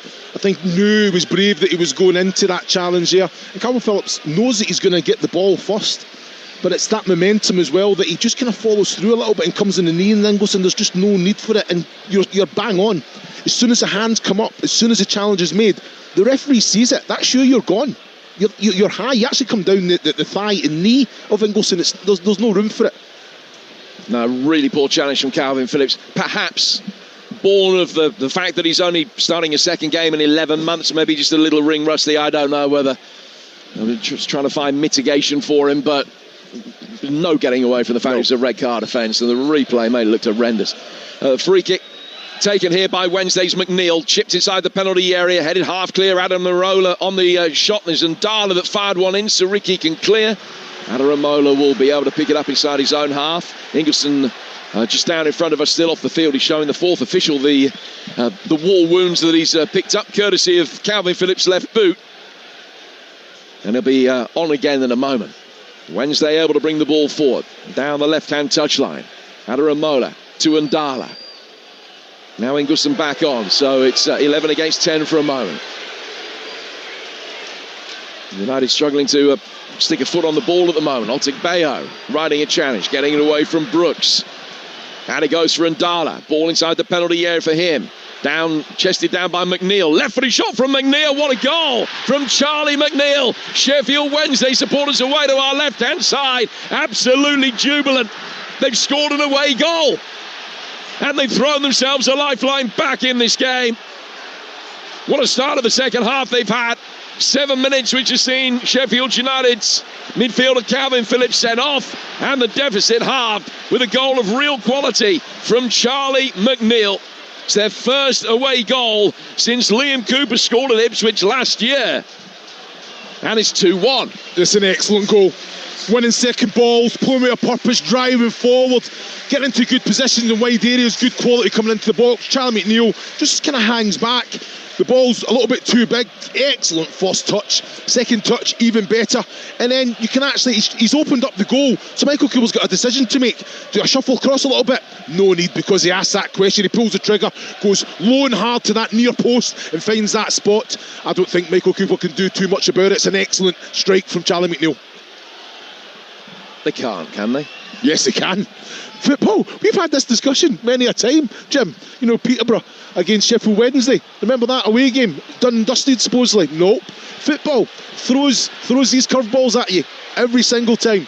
Yeah, Wednesday fans remember that as an epic fight back, of course. 4 down from the first leg and won the second leg 5-1, won on penalties at Hillsborough to make it through to the playoff final, which they then won against Barnsley. So 2-1 now to Sheffield United. Wednesday back within 1 and with a numerical advantage. McNeil, the goal scorer, getting a cross in. It'll be ricocheted through towards Ndala. Ndala inside the penalty area, taking on Sariki, gets to the byline, tries to pull it back. And it's hit Sariki and goes out of play for a corner. All the volume now is from the travelling supporters away to our left, who made the 3.5 mile journey across town, expecting that their fate would be confirmed today. I'm sure many of them would have been saying on the way here, I just hope we score. Just hope there's one moment. Well, now, that one moment might just have provided a platform for an extraordinary fight back and stay of execution. Free corner to be taken on the Wednesday left by Ingleson. Hit in deep. Heads go up for it. It's half clear. Comes back outside the penalty area for Jamal Lowe. To McNeil. McNeil loses out to Bamford. Ramola didn't know whether to stick or twist. Bamford trying to launch a counter-attack. He's got O'Hare making a run-up with him. He delayed, and then a challenge came in to win it back.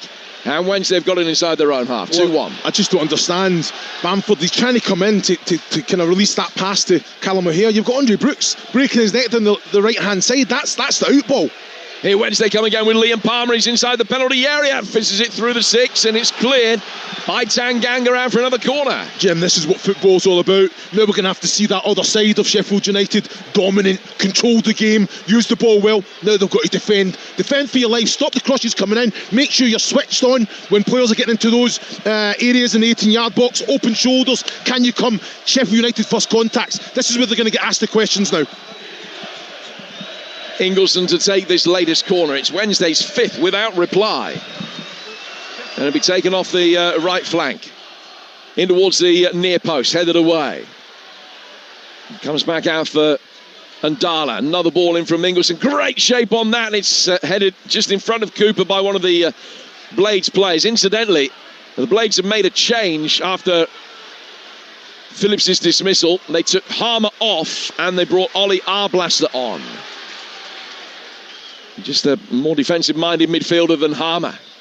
They have it left-hand side of the penalty area. Sheffield Wednesday with another ball in from Jamal Lowe. Cleared out as far as McNeil. McNeil's latest delivery. Odegbayo attacking it. Cooper caught it. And just got caught, I think, by his defender, Binden. And he's lying flat on his back on the edge of his 6-yard box.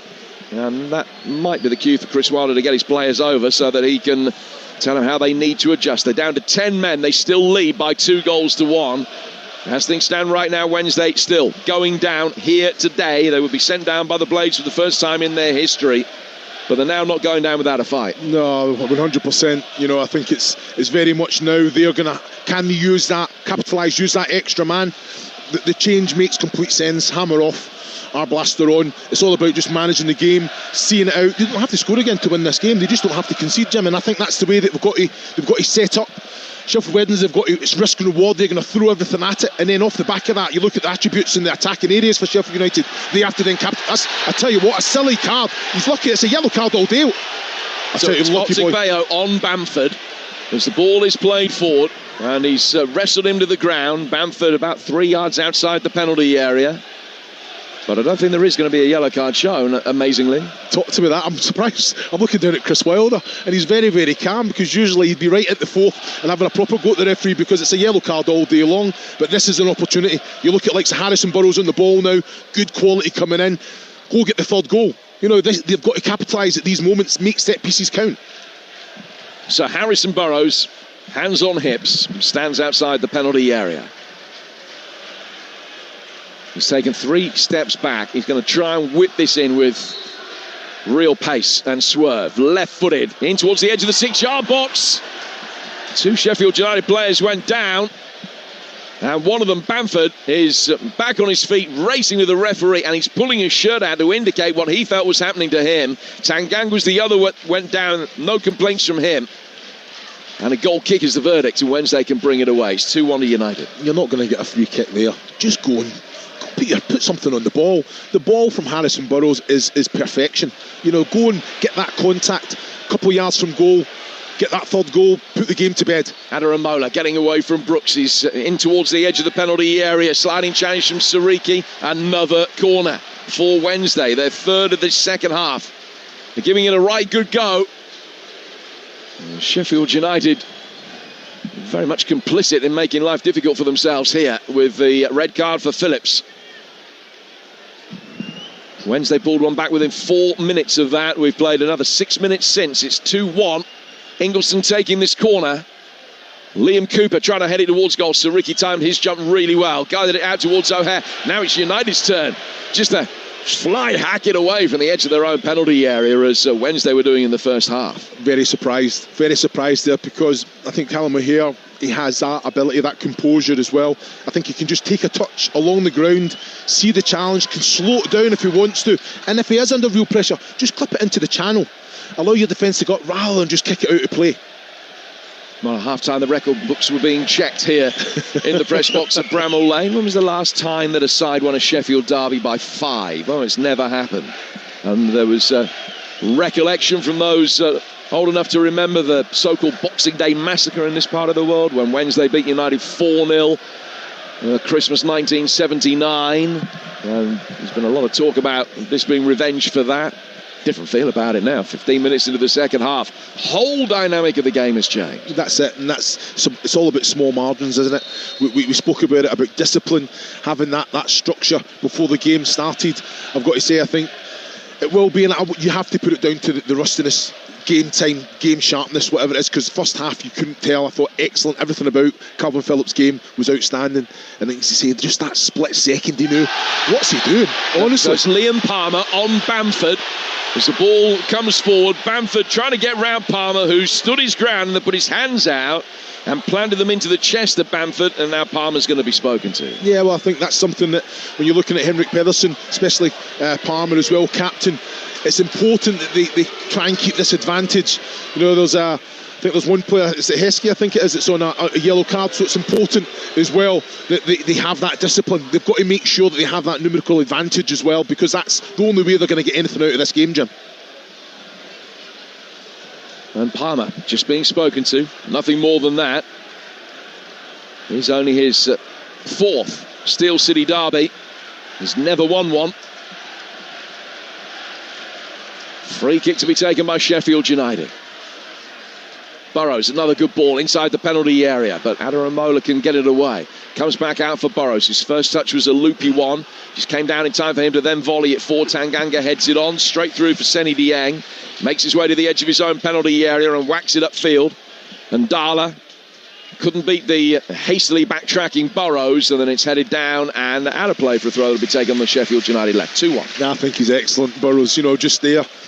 The quality from the dead ball, from outstanding, but again defensively goes back, wins his header, and then just has that composure just to slow it down. He knows the ball's going out, so reads the flight the flight of the ball and gets his body between ball and man and just allows it to go out. That's what the game needs. It needs to be managed. I just don't feel, I tell you what. So that's a challenge from Liam Cooper on Callum O'Hare, and he's shown a yellow card for it.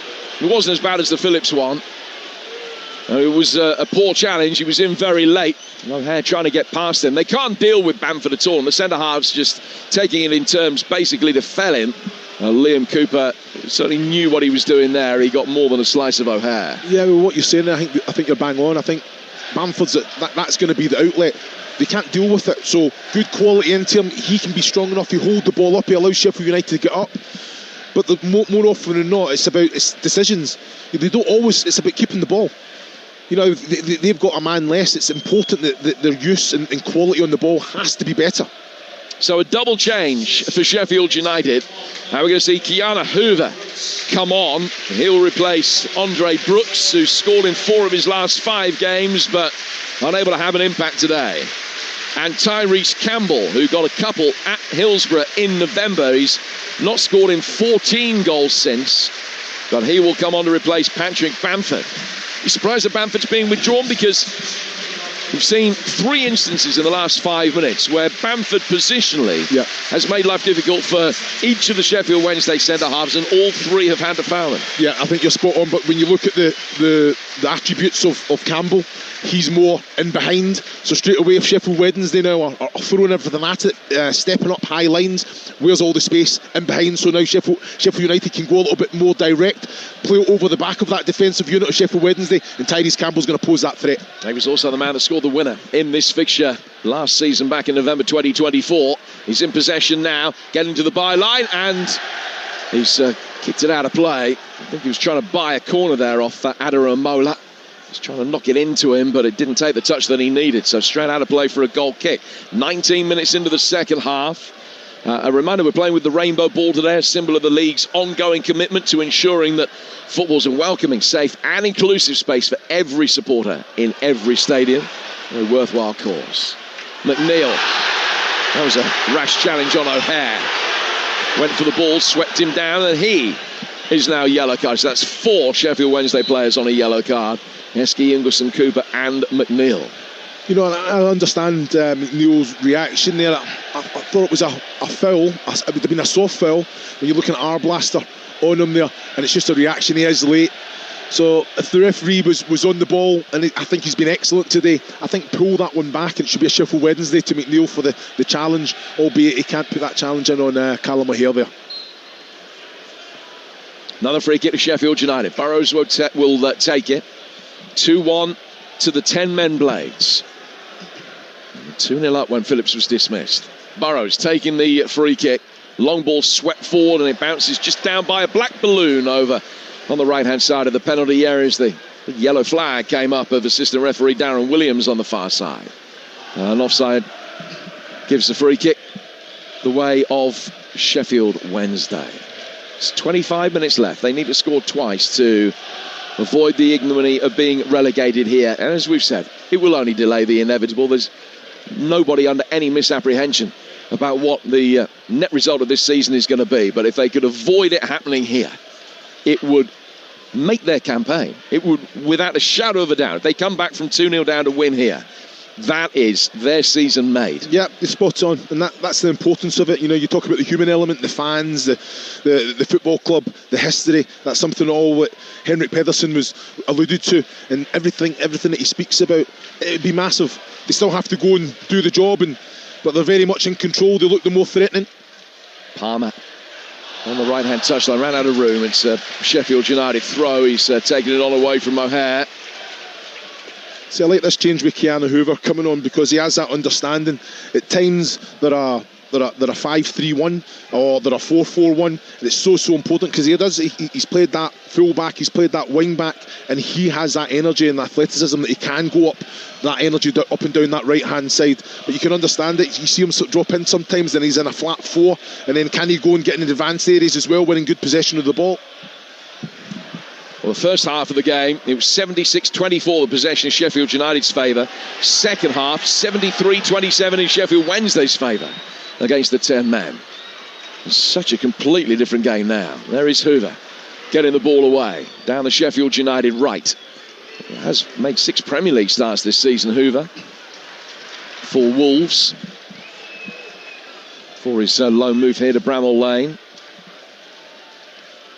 And he's chasing now and putting the pressure on. Over on that far touchline. It's telling pressure. Our Blasters won it back. From him to Peck, the midfield duo now after Phillips' dismissal. And Peck has done well. He's got between 2 Sheffield Wednesday players, and still he goes. Trying to get away from Heskey. Had to make sure that he didn't put hands on there and bring him down, because he would have been off as well. He's already had a yellow card. Sheffield United win it back. Campbell, they're trying to tease it over the top for Peck. They couldn't quite. Little reverse ball in towards Campbell inside the penalty area. Still he goes. Ingwerson has legitimately won that. It's gone shoulder to shoulder with him. It's good defending. And he's had to play for a goal kick. Yeah, it's excellent from Sidney Peck there. I just felt he's got to just find Arblaster. He's trying the harder pass, the little reverse one into Campbell there. And then on that little bit of play there, as soon as Campbell gets the ball, Ingwerson alive, alert to it, just gets his body in, just to let him know he's in the game, but just kind of shuffles him out. Good defending, defensive play, good strength. Got 16 goals for Sheffield United. Tyrese Campbell, 3 of them coming against Sheffield Wednesday. Plenty of space on the Wednesday right here for McNeil, who was waving his arms like an air traffic controller to try and alert Adaramola to the fact that he was in space. A hefty challenge on O'Neill in the midfield, who almost got caught around the Adams apple. I don't think there was anything in that. Play goes on. And Burrows has got it and has won a throw in front of the Sheffield United technical area, and Chris Wilder's chuntering away. He's not happy, and he's trying to get a message across to Hoover on the far touchline just to adjust his position, I think. He's not happy with something that he's seen from the tactical side of the game, but he just wants change. You're listening to EFL Live on Talksport 2 with McDonald's. Order delivery on the McDonald's app from 11 a.m, 18 plus. Fees apply to delivery orders, subject to availability. Price may vary. We're in the 69th minute. Sheffield Wednesday needing 2 to stay alive today. They're 2-1 down at the moment. They've scored in successive games. This is not a drill. No, I think Henrik Pedersen will be delighted with even just the composure of his players. You know, he's obviously threw them that challenge, go out, won the second half, because they did start the better even when all players were on the pitch. So it's important that they just keep that up, but I just need them to have a little bit more control, a little bit more foothold, as in use the ball. They're going quite back to front. You need to get the likes of Indala on the ball. Adaramola has been excellent. So again, can he see a lot more of it and drive forward, because he was definitely an outlet. Arblaster heading it on. Campbell coming back, finding O'Hare. And O'Hare running out of room has sliced it straight onto the top of the Sheffield United dugout. Well, this Wednesday's third season back in the Championship. It is their 26th successive year outside the Premier League, and obviously that's going to extend to at least 28. The last 3 of the 4 spells that they've had in the third tier, they have come back up in the second season. The last of those, when they were in League One, between 21 and 23, finished 4th and 3rd. Between 2010 and 2012, they finished 15th and 2nd. And then earlier in this century, they finished 16th and then 5th to win the playoffs. They also, at their lowest ever ebb in the mid to late 70s, had a 5-year spell down in the old third division, 1975 to 80. But that ended up being the precursor for some of their more successful days of our lifetime. Here's Burrows. Ball swept forward up the Sheffield United left for the run of Campbell, and Liam Cooper comes across and clears from in front of him. Out of play for a throw that Callum O'Hare will take with 19 minutes to go. Sheffield United a man down, but a goal up at 2-1. See, that's what Tyrese Campbell, that's what he brings, that quality into the channels. Chris Wilder's already given that information to that defensive unit to step up at every opportunity. At the minute, they're sitting back. They're not getting up quick enough, in my opinion. I think that there is going to be an overload in there, even though they have a man less. You've got Tyrese Campbell that's occupying 3 centre-backs. You've got the likes of Indala, Yates, Lowe and McNeil all going as attackers basically in that defensive unit of Sheffield United. So there should be an overload of players for Sheffield United in the middle of the pitch, but they just have to be brave enough in possession. Little backheel flick for Burrows to try and wrap his foot around it, and Sheffield United have a corner. It's their first of the day. Conceded by the sliding Palmer. Neither player thought that it should be a Sheffield United corner. Burrows thought it should be a free kick. Palmer thought it was a goal kick. But a corner has been given. Kind of split the difference, I guess. First of the game. Sheffield Wednesday won 6. This is United's first. They're currently 14th in the table, but only 6 points off 6th, for all the fact that they've got a lot of traffic between them and Wrexham, who are currently in the bottom playoff place. Pushing and shoving going on inside the 6-yard box with Palmer, who will sense, I'm sure, at the age of 35, this is the last Sheffield derby he will ever play in, and he's wanting to make an impression. He's going to be called over here by referee Josh Smith and spoken to. What's your thoughts on this, Jim? The referee intervening here before a corner. Shouldn't he just say, if it's going to foul, I'm just going to let it play, and if it's a foul, I'm going to give a penalty kick or a free kick the other way? Why does he have to intervene? That's a very good question. I don't know.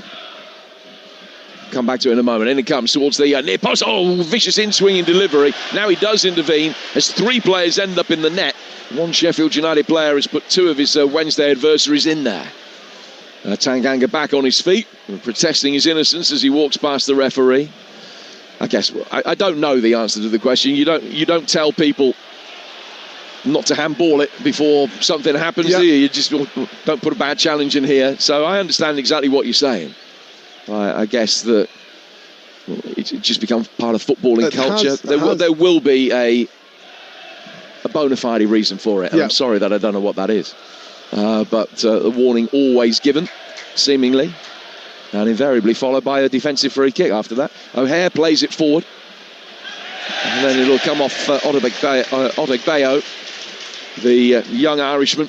And out of play for a throw that will be taken on the Sheffield United left. They're in no hurry to restart play, as you would expect with 16 minutes to go and a numerical disadvantage.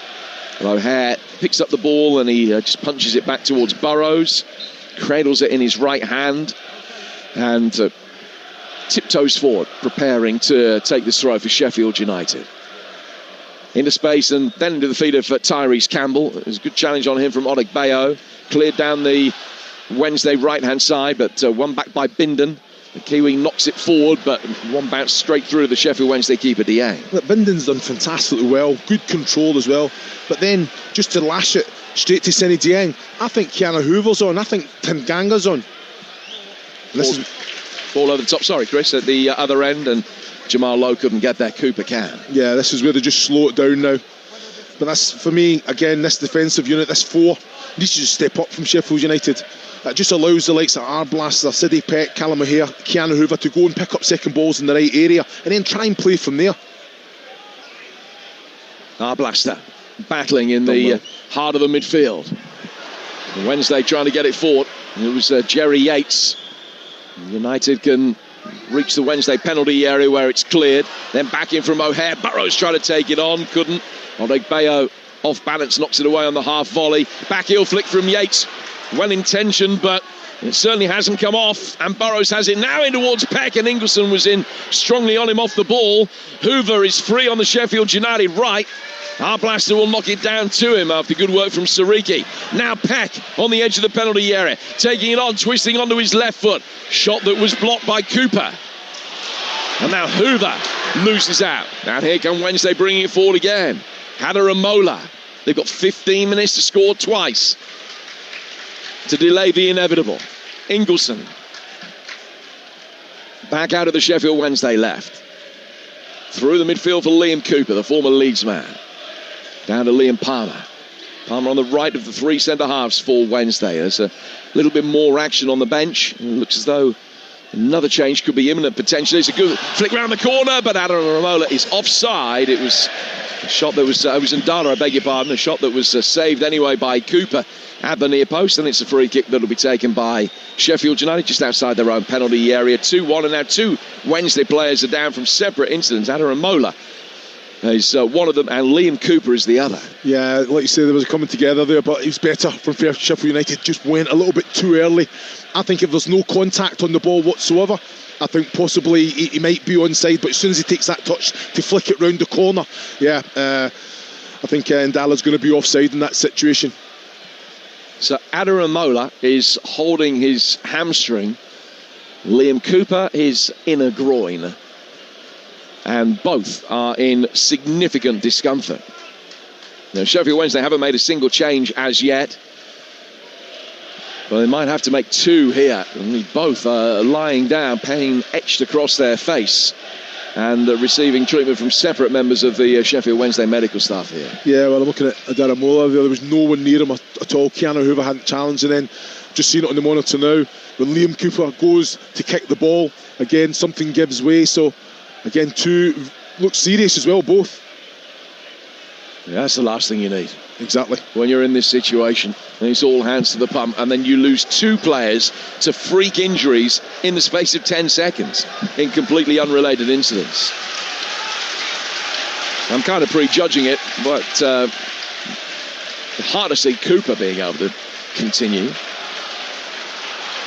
I don't know whether they've made a definitive decision as yet. And certainly there is action on the Sheffield Wednesday bench. They're down beneath us. Not a lot of experience on that bench. They've got Cole McGee, who is a centre-half, and he seemingly is being readied. And the youngster that they signed from Preston in the summer, he's only had a handful of appearances this season. Adaramola is back on his feet over on the far touchline. He looks as though he's going to try and continue. Liam Cooper can't, and that will make way. So Sheffield Wednesday preparing to make that change. Ike Ugbo is also getting ready.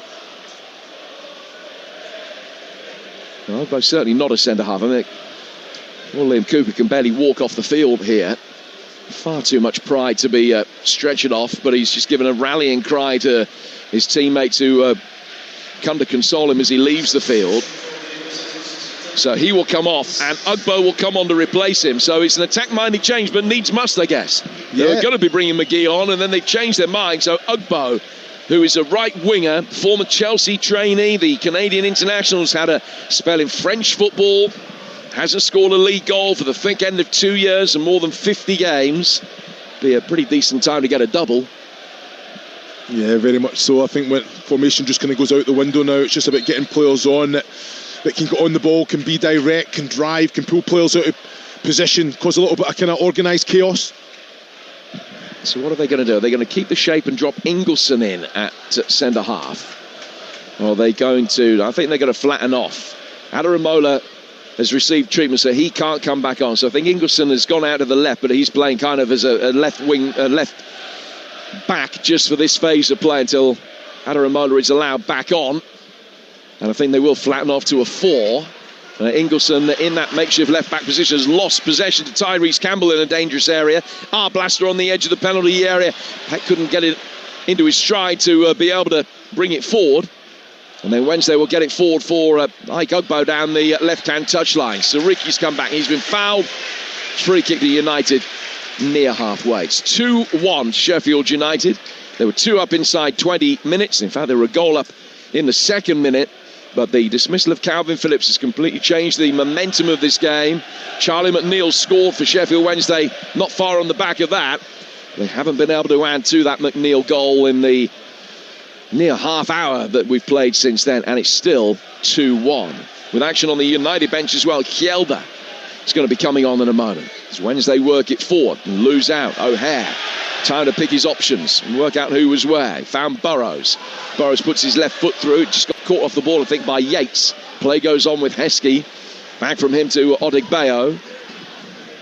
And he'll bring it through the centre circle now. Down to the left-hand side from Ndala. And Ndala coming in off that left flank. Challenge from Hoover. Only steered the loose ball to Jaden Heskey. Hoover's defended well again. The next phase of play with Peck ahead of him, and he's found him. City Peck will bring it forward towards halfway now, and still he goes, and he's got past the challenge of Odigbayo. Appeared just to pull him back there, and it's going to be a free kick and another yellow card. The 5th Wednesday player caution. He's done ever so well, City Peck there. He's got nowhere else to go. There isn't an option for him to even release the ball. Fantastic little close control there, just to invite the challenge. He's done ever so well. I'm looking at Tyrese Campbell, by the way. He looks like he's treading water. You know, when I look at a player, you know, you see his fitness. He wants to come on. He wants influence. But for me, he's looking that he's breathing heavy. It doesn't look right for me. Well, he's a player that has made a real impression on Sheffield derbies in the past. He's not been able to in this one so far. Will be a double change when it happens for United because Samare's coming on as well. Here's Peck. Down to Sariki. Well challenged by Ndala. And then Ugbo getting to the loose ball. He's very quickly lost it. Sariki, right-hand side of the Wednesday penalty area. Trying to find his way in. Adaramola stopped him. Cleared by Jamal Lowe from inside his own box. United winning it back on halfway. Coming forward again with Burrows, leading 2-1. Sheffield Wednesday need to score twice in 8 minutes plus stoppage time to avoid relegation today. Sariki with a sliding challenge keeps the ball in. Well, at least temporarily. Stopped it going out of play for a goal kick, but it will be a Wednesday throw. And before that is taken, the Blades will make the double change. So Kjelda, centre-half, and Samaria, midfielder, are the players that are coming on. O'Hare, the first player to see his number come up to be replaced. Bindon coming across to... Burrows, coming across to take guidance from Chris Wilder's trusted right-hand man, Alan Nill. And who's Samari going to be coming on for? Sariki. So a double change. O'Hare and Sariki off, and Kjelda and Samari on. Yeah, it's like you say, it's just having an understanding, being defensively sound, using the ball better. Yeah, I think it's just to see out the game. Like I said earlier, they don't need to go and get another goal to take maximum points today. It's just about making sure they don't concede, and I think bringing on these two players, having the experience, leaders, they're physical, they understand the game position-wise, defensively. It's about using the ball but nullifying the threat as well. So Leo Kjelda on. He's come on for the last 10 minutes of each of the last 2 home games. He's on loan from Sunderland. Playing at centre-half and just protecting his eyes from the sun as he looks down to the away end of the ground where the Sheffield Wednesday supporters are biting their nails, hoping for the miracle that just looked for a moment it potentially could materialise with the Charlie McNeil goal, but they haven't really been able to work Michael Cooper sufficiently since with the numerical advantage. They've got a free kick now. It's inside their own half. Bindon actually kicked the ball away, but is unpunished. Kjelda it was, kicked the ball away, unpunished for that. And It's going to be a free kick that Ingleson will take for Sheffield Wednesday. 6 to go. In fact, he's going to leave it for Charlie McNeil. I think it was one of those challenges that Arblaster had to make there. Took a yellow card as well for it there, Jim. So I think it's important. It was one of them he had to take for the team. So McNeil playing the free kick forward down the left-hand side. Adaramola running to the left-hand side of the penalty area. Every Sheffield United player, all 10 of them, back inside their own box. Ball is played back. Wednesday fans urge McNeil to shoot, and he does, and he's hit it 15 rows back in the Kop. See, this is where he's got to have that composure, just to keep the pressure on. All the bodies are back. Sheffield United try and get that numerical advantage. Little short passes. He's got to be a wonder strike, isn't it, to beat Michael Cooper from that distance. Well, he's produced one impressive moment, but unable to produce another. And now the stop-start second half is curtailed again because Seny Dieng has gone down injured. Yeah, he's had that little signal, hasn't he, from the bench go down. I think Henrik Pedersen has a few little tweaks now, what they're going to try. Straight away the board was ready, all the players are across now having that conversation. Seny Dieng, I'm just looking at the physios to see what it is. He was rolling his ankle, but they're doing knee movement now, so I guess they're undecided what it is. Oh, I think we all know what it is. I'm no doctor. I've got no letters after my name. But listen, I've got a fair idea what that is.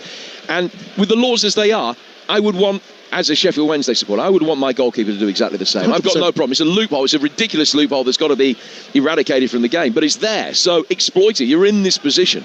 Of course he's doing the right thing. I'm being flippant about it, but there's nothing wrong with it. 100%. I think this is a chance now. I'm quite interested to see now what Henrik Pedersen wants from his players. They've got to throw everything at it now. They go and get a goal in the next couple of minutes. This is, it's very much game on anyway, but can they then go and surpass that and get the win? OK, so another Wednesday change, and Sean Fuziri, the Zimbabwean international, is going to come on for Adaramola. Now, he's not the only player coming on, because we're going to see the young Northern Ireland striker Devlin Moses, who made his debut against QPR early last month. And he will also be introduced. Jerry Yates has come off for him. So Devlin Moses is on. They put the number 46 up, but it is number 40 that has entered the scene. And so we're about to get back underway. 3 minutes to go, and now probably 6 or 7 to be added, I would think. So maybe 10 minutes of playing time at the most for Sheffield Wednesday to find the 2 goals they need. They've got it here with Ingleson. They're 2-1 down, but they're a man up in towards Moses. Sheffield United defence not parting for him. And Wednesday win it back. And get it forward again towards the edge of the penalty area. Jamal Lowe with a nice little reverse, and Moses chasing after it. Cooper's has come out, got stranded, collided, I think, with Tanganga, and the ball ricocheted away from him. And then he goes out for a throw that will be taken over on the Sheffield Wednesday left. Well, I thought it was excellent defending. Tanganga just waiting for Cooper to come and collect, but he's under the pressure, isn't he, of that offensive player just keeping it on it. In my opinion, I thought it was a free kick, but like you said, I think Josh Smith was positioned perfectly, allowed it to carry on. So another Ingleson long throw. We're in the 89th minute here at Bramall Lane, where Sheffield Wednesday are 2-1 down and going down unless they can score twice. Ingleson gets good distance on those throws. A little bit too much distance on that one because he threw it straight into the hands of Michael Cooper. Yeah, but as soon as that, someone has to make sure they're in front of Michael Cooper. Their sole job, sole responsibility is to stop Michael Cooper coming and claiming. He's one of the best at it. And he's then punted it straight upfield, straight through for Seny Dieng, who I'm pleased to say is okay after going down and receiving treatment a couple of minutes ago. The ball will be brought forward by Fuziri down the Sheffield Wednesday right. And let me just reiterate, I'm not having a go at Dieng at all. He's done exactly the right thing. But they've got to change that law. 100%. Heskey played forward through the midfield. Sheffield Wednesday getting it forward, wide out towards the left-hand side. Ingleson firing the ball in. Tanganga heads it away. Comes out for Heskey. Now back to Jamal Lowe, near the edge of the D. Down for Charlie McNeil, right-hand side of the box. Low ball in from him. Our blaster did well. Took the pace off it. And then Kjelda cleared from in behind him before Otegbayo brings down his man, and he is sent off as well. And it's 10 against 10 for the time that remains. Second yellow card for Otegbayo, who knew he couldn't let Campbell get past him. He'd have been clean through, albeit from a long way out. And he had to take one from the team. It's a second yellow card in quick succession. Otegbayo also sent off. And the Sheffield derby is going to end 10 against 10. Yeah, I don't think he has to take him down there. I think he has to have belief that he's going to either catch him or Seny Dieng. Now it's killed that momentum, isn't it? It's now like for like, man for man. They still got to kind of force the issue. They still got to throw everything at it. But Sheffield United now they have to take a little bit more control, put it into the corner, kill the game down. And there are 7 extra minutes to be played. 10 against 10 now. And Sheffield United have a free kick inside their own half, taken by Burrows. And as soon as he was addressing the ball, the referee blew his whistle, told him to stop because there's been more pushing and shoving going on. And it was Tanganga and Ingleson. Well, there was a problem with the ball. The referee has told one of the Sheffield Wednesday players to retrieve another ball from the touchline, which Ingleson does. Kicks it down for Burrows to take this. So 6.5 minutes to go. 10-man Sheffield United 2, 10-man Sheffield Wednesday 1. The Owls need to score twice. Otherwise, they're going down today. What's the verdict here? The referee says that the last touch was off Kjelda, and it's a throw to Sheffield Wednesday. McNeil is down for Wednesday. But it is a throw to restart play. That message hasn't got across to the Wednesday players yet because they still think it's going to be a free kick. Now they're told they're in no hurry to take this. You need 2 goals to stay up. Yeah, they need to get it into play as quickly as possible. McNeil's really struggling here, isn't he? Wanting to change. And now he's gone down and McGee is going to be coming on to replace him. So McNeil limps off. And Cole McGee how to get the signal to come on. They're going to do well to get a team out for the match at Norwich next. So here's Cole McGee. The young centre-half comes on. And that's Sheffield Wednesday's 4th change, but I think that's the final one they're going to be allowed to make because it's the 3rd juncture. Looked like a handball in there from a Sheffield United player. The referee didn't spot it. And going up for it, Samari in really strongly. Fuziri with another header back. And then Heskey brings it down. Ingleson. He's under pressure. He's lost out of Samari. Samari with a shot that took a deflection off McGee. That took the pace out of it. And actually would have spun it wide. Completely wrong-footed the goalkeeper. But it took sufficient pace out of it. It wasn't going to be a problem. Palmer getting it forward quickly for Wednesday. They have to score very, very quickly now. But our Blasters won it back. Here's Peck. Able to release Tyrese Campbell, the Derby specialist, on his left foot. And it's a great save from Dieng, diving to his right-hand side. Got a hand to it. And then was able to pick it up before Burrows could finish it off. And Wednesday bring it forward again. Kjelda comes across, puts it out for a Wednesday throw. What is excellent movement from Tyrese Campbell as well, just arcing his run, just making sure he always got eye on the ball. Weight of pass was excellent, first touch, does everything right, cuts inside, tries to find that bottom left hand corner. Good strong hand by Seny Dieng as well. Harrison Burrows, you know what, he's up, he's recovered well. Harrison Burrows is in the right position to go and try and get that rebound. 4 minutes to go. Ingleson to take a throw for Sheffield Wednesday. Remember, they've got to score twice in stoppage time. It's going to be very late and extraordinarily dramatic if they can keep themselves alive for another few days here. Ball thrown inside the penalty area, won by Peck. And Sheffield United can break, and break quickly. And Samari goes, and then he's been brought down, and that might be another yellow card. And I think it's Moses, is it, that has been cautioned That's the 7th yellow card shown to a Sheffield Wednesday player today. Well, I've got to say, I think Soumare, for me, he's come on, he's been at it, he's without the ball, he's pressing with energy. And there, I felt that he could have released the ball, but he decided very early that he was going to drive with it. And I think it's a good yellow card for Moses to take there, because the break was definitely on.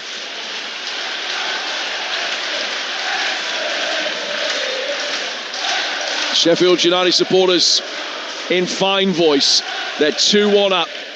We're in the 5th of 7 added minutes. And they're about to send Sheffield Wednesday down. Free kick taken from the halfway line. Swung down towards the Sheffield United left-hand side here for Harrison Burrows. Burrows controlling the ball on that touchline. He's got Soumare behind him. Wednesday able to clear with Heskey. 4 towards halfway. Tanganga acrobatically winning it back. Helped on by Hjelde. Turn around the corner by Burrows. But it's going to go straight out of play for a goal kick. Liam Palmer retrieving the loose ball just after it went over the dead ball line, so that Dieng can take this goal kick as quickly as possible. Wednesday fans representing their club brilliantly, as they have done all season. They're in fine voice as well, as the crucial moment, the witching hour, fast approaches. Here's Arblaster for Sheffield United. And he's rolling City Peck. Good save from Dieng. Arblaster with a heavy touch back for Peck, who was offside. Free kick to Wednesday inside their own penalty area, and the Blades can't finish them off. Has to be a goal, doesn't it? He's done everything right there, City Peck. He's pulling away. Arblaster's driving with purpose as well. The way to pass was excellent. He tried to go near post. I always say it, Jim, in that situation, try and go across goal. If the goalkeeper does get a touch, saves it with his hand or feet, it's coming back into the central area that players, oncoming players, can get that opportunity.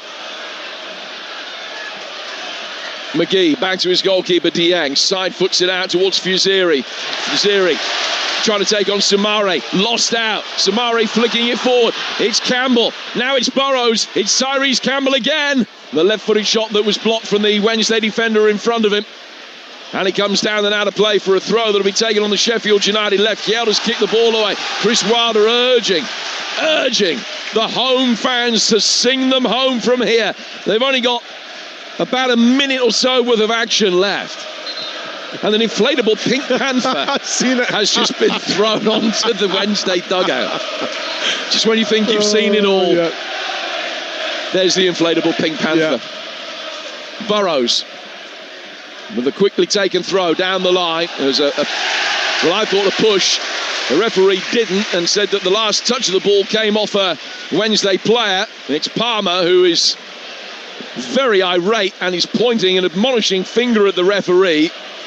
But it is going to be a Sheffield United corner, and they'll be able to run the clock down from it. We played the 7 minutes. There has been a change made within those 7 minutes, and as a consequence, there's probably about 30 seconds left to play, and the ball might not leave the vicinity of that corner flag between now and the end of the game. Wednesday players being told that they've got to be 10 yards away before the corner can be taken. And it is tapped forward there by Burrows, and that is it. There is no Bramall Lane miracle for Sheffield Wednesday. There is no stay of execution or lifeline. The Owls, the first ever team in the history of the English League to be relegated in February. Plenty of mitigating circumstances. I hope Chansiri feels good about life tonight. But Sheffield United have beaten them in the Steel City derby. And there's another flashpoint after the full-time whistle as City Peck goes across to celebrate in front of the United fans. And Ingleson took exception at the manner of that celebration. And players from both teams are at it again over on the far touchline. The bottom line is Sheffield Wednesday knew what would be happening today. They've lost 9 in a row. They knew the win they needed to delay the inevitable for another 3 days was unlikely to come. They gave themselves a little bit of hope with Charlie McNeil's goal in the second half. after a terrible first half had seen them go a goal down in 75 seconds. But the bottom line is they are down, and all they can hope is that the long-term future of the club is significantly better than the immediate past. Another Steel City derby victory for Sheffield United, and they're within 6 points of the top six now, Chris. Yeah, you know what, it's been fantastic, isn't it? You know, what he's come in, what he's delivered, the players that he's brought in, got that little bit of momentum now. It is within touching distance, but they have to just carry on as they are. One game at a time, some massive games to come. You've already called it. I think, was it 4 or 5, the teams above them. And at home, 4 of them at home as well. So it's so important that they try and capitalise, they try and maximise points, put pressure on those teams above, wait for the mistake, but they cannot be complacent. I think they got the job done today. We've seen 2 different sides of Sheffield United, fluent, dominant, exciting with the ball, and then had to defend well in that second half. Sheffield Wednesday, it was going to be the best opportunity for them to actually get anything from this game. And I thought they started very, very well with that man advantages. I don't think they really took advantage of it or used the ball as well as they could have to try and get something out of this game. But like you say, it's game on. The Championship never fails to deliver. And Sheffield United go up to 14th, 6 points away from the top 6 in the playoffs with a decent run in. Their players doing a lap of honour, and Sidney Peck means so much to him as a lifelong player, getting the acclaim of those in the Kop, and he raises a red and white scarf that's been thrown at him above his head. Away to the left, much more sombre scenes in front of the away end, but the Sheffield Wednesday players and staff applauding the Owls supporters, and they're met with a standing ovation back. It was important today that they didn't go down without a fight. They certainly haven't done that. They've given everything that they had. Those players, the staff, throughout the course of the season, have given everything they have to the cause. Ultimately, they've fallen way short. All you can do is do your best.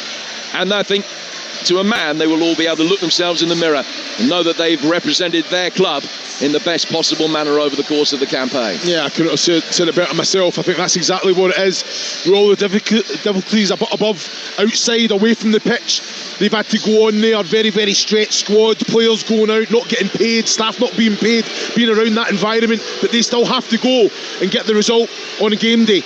And I felt that it's always going to be an uphill battle, a challenge, but I think they've done everything that they can do within their power. And like you say, it's now just about pride of the shot, go out with a bang, just try and just get points on the board, score goals. You know, these fans, look at this, they're still here applauding their team. What does it say about the football club in itself, the difficulties that it's had? There's so much pride there, and as I said, they will hope that the immediate future is infinitely better than the immediate past. It's hard to see any other way. They have bounced back quickly on several occasions in the past. Many of the Sheffield United supporters are just waving them goodbye. It'll be interesting to see when we're back for a Steel City derby, but this United's day was always likely to be.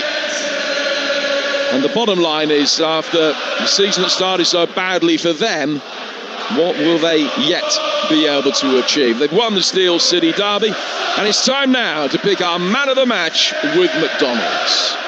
Man of the Match on Talksport 2 with McDonald's. The Big Arch is here to stay at McDonald's with its very own delicious sauce. Available from 11 a.m, subject to availability, price and participation may vary. Well, Chris, one of those days where not necessarily anybody stood out head and shoulders above everybody else. You've probably got a few to pick from, but what's you thinking? Yeah, well, I'm looking at the Sheffield United homegrown Sidney Peck. You know, I thought first half seen a lot of the ball, made things happen, getting on it. Second half, when they're a man down, still done the right things, getting on the ball, driving, giving this team a little bit of respite as well. Had a couple of opportunities to get that all decisive goal that they put the game to bed as well. I think he's been excellent with and without the ball. Without the ball, challenges going in that transition. Can he play forward? Can he slow it down when his team needs that little bit of rest as well? Ticked all the boxes to me. So Sidney Peck, man of the match, and that was thanks to McDonald's.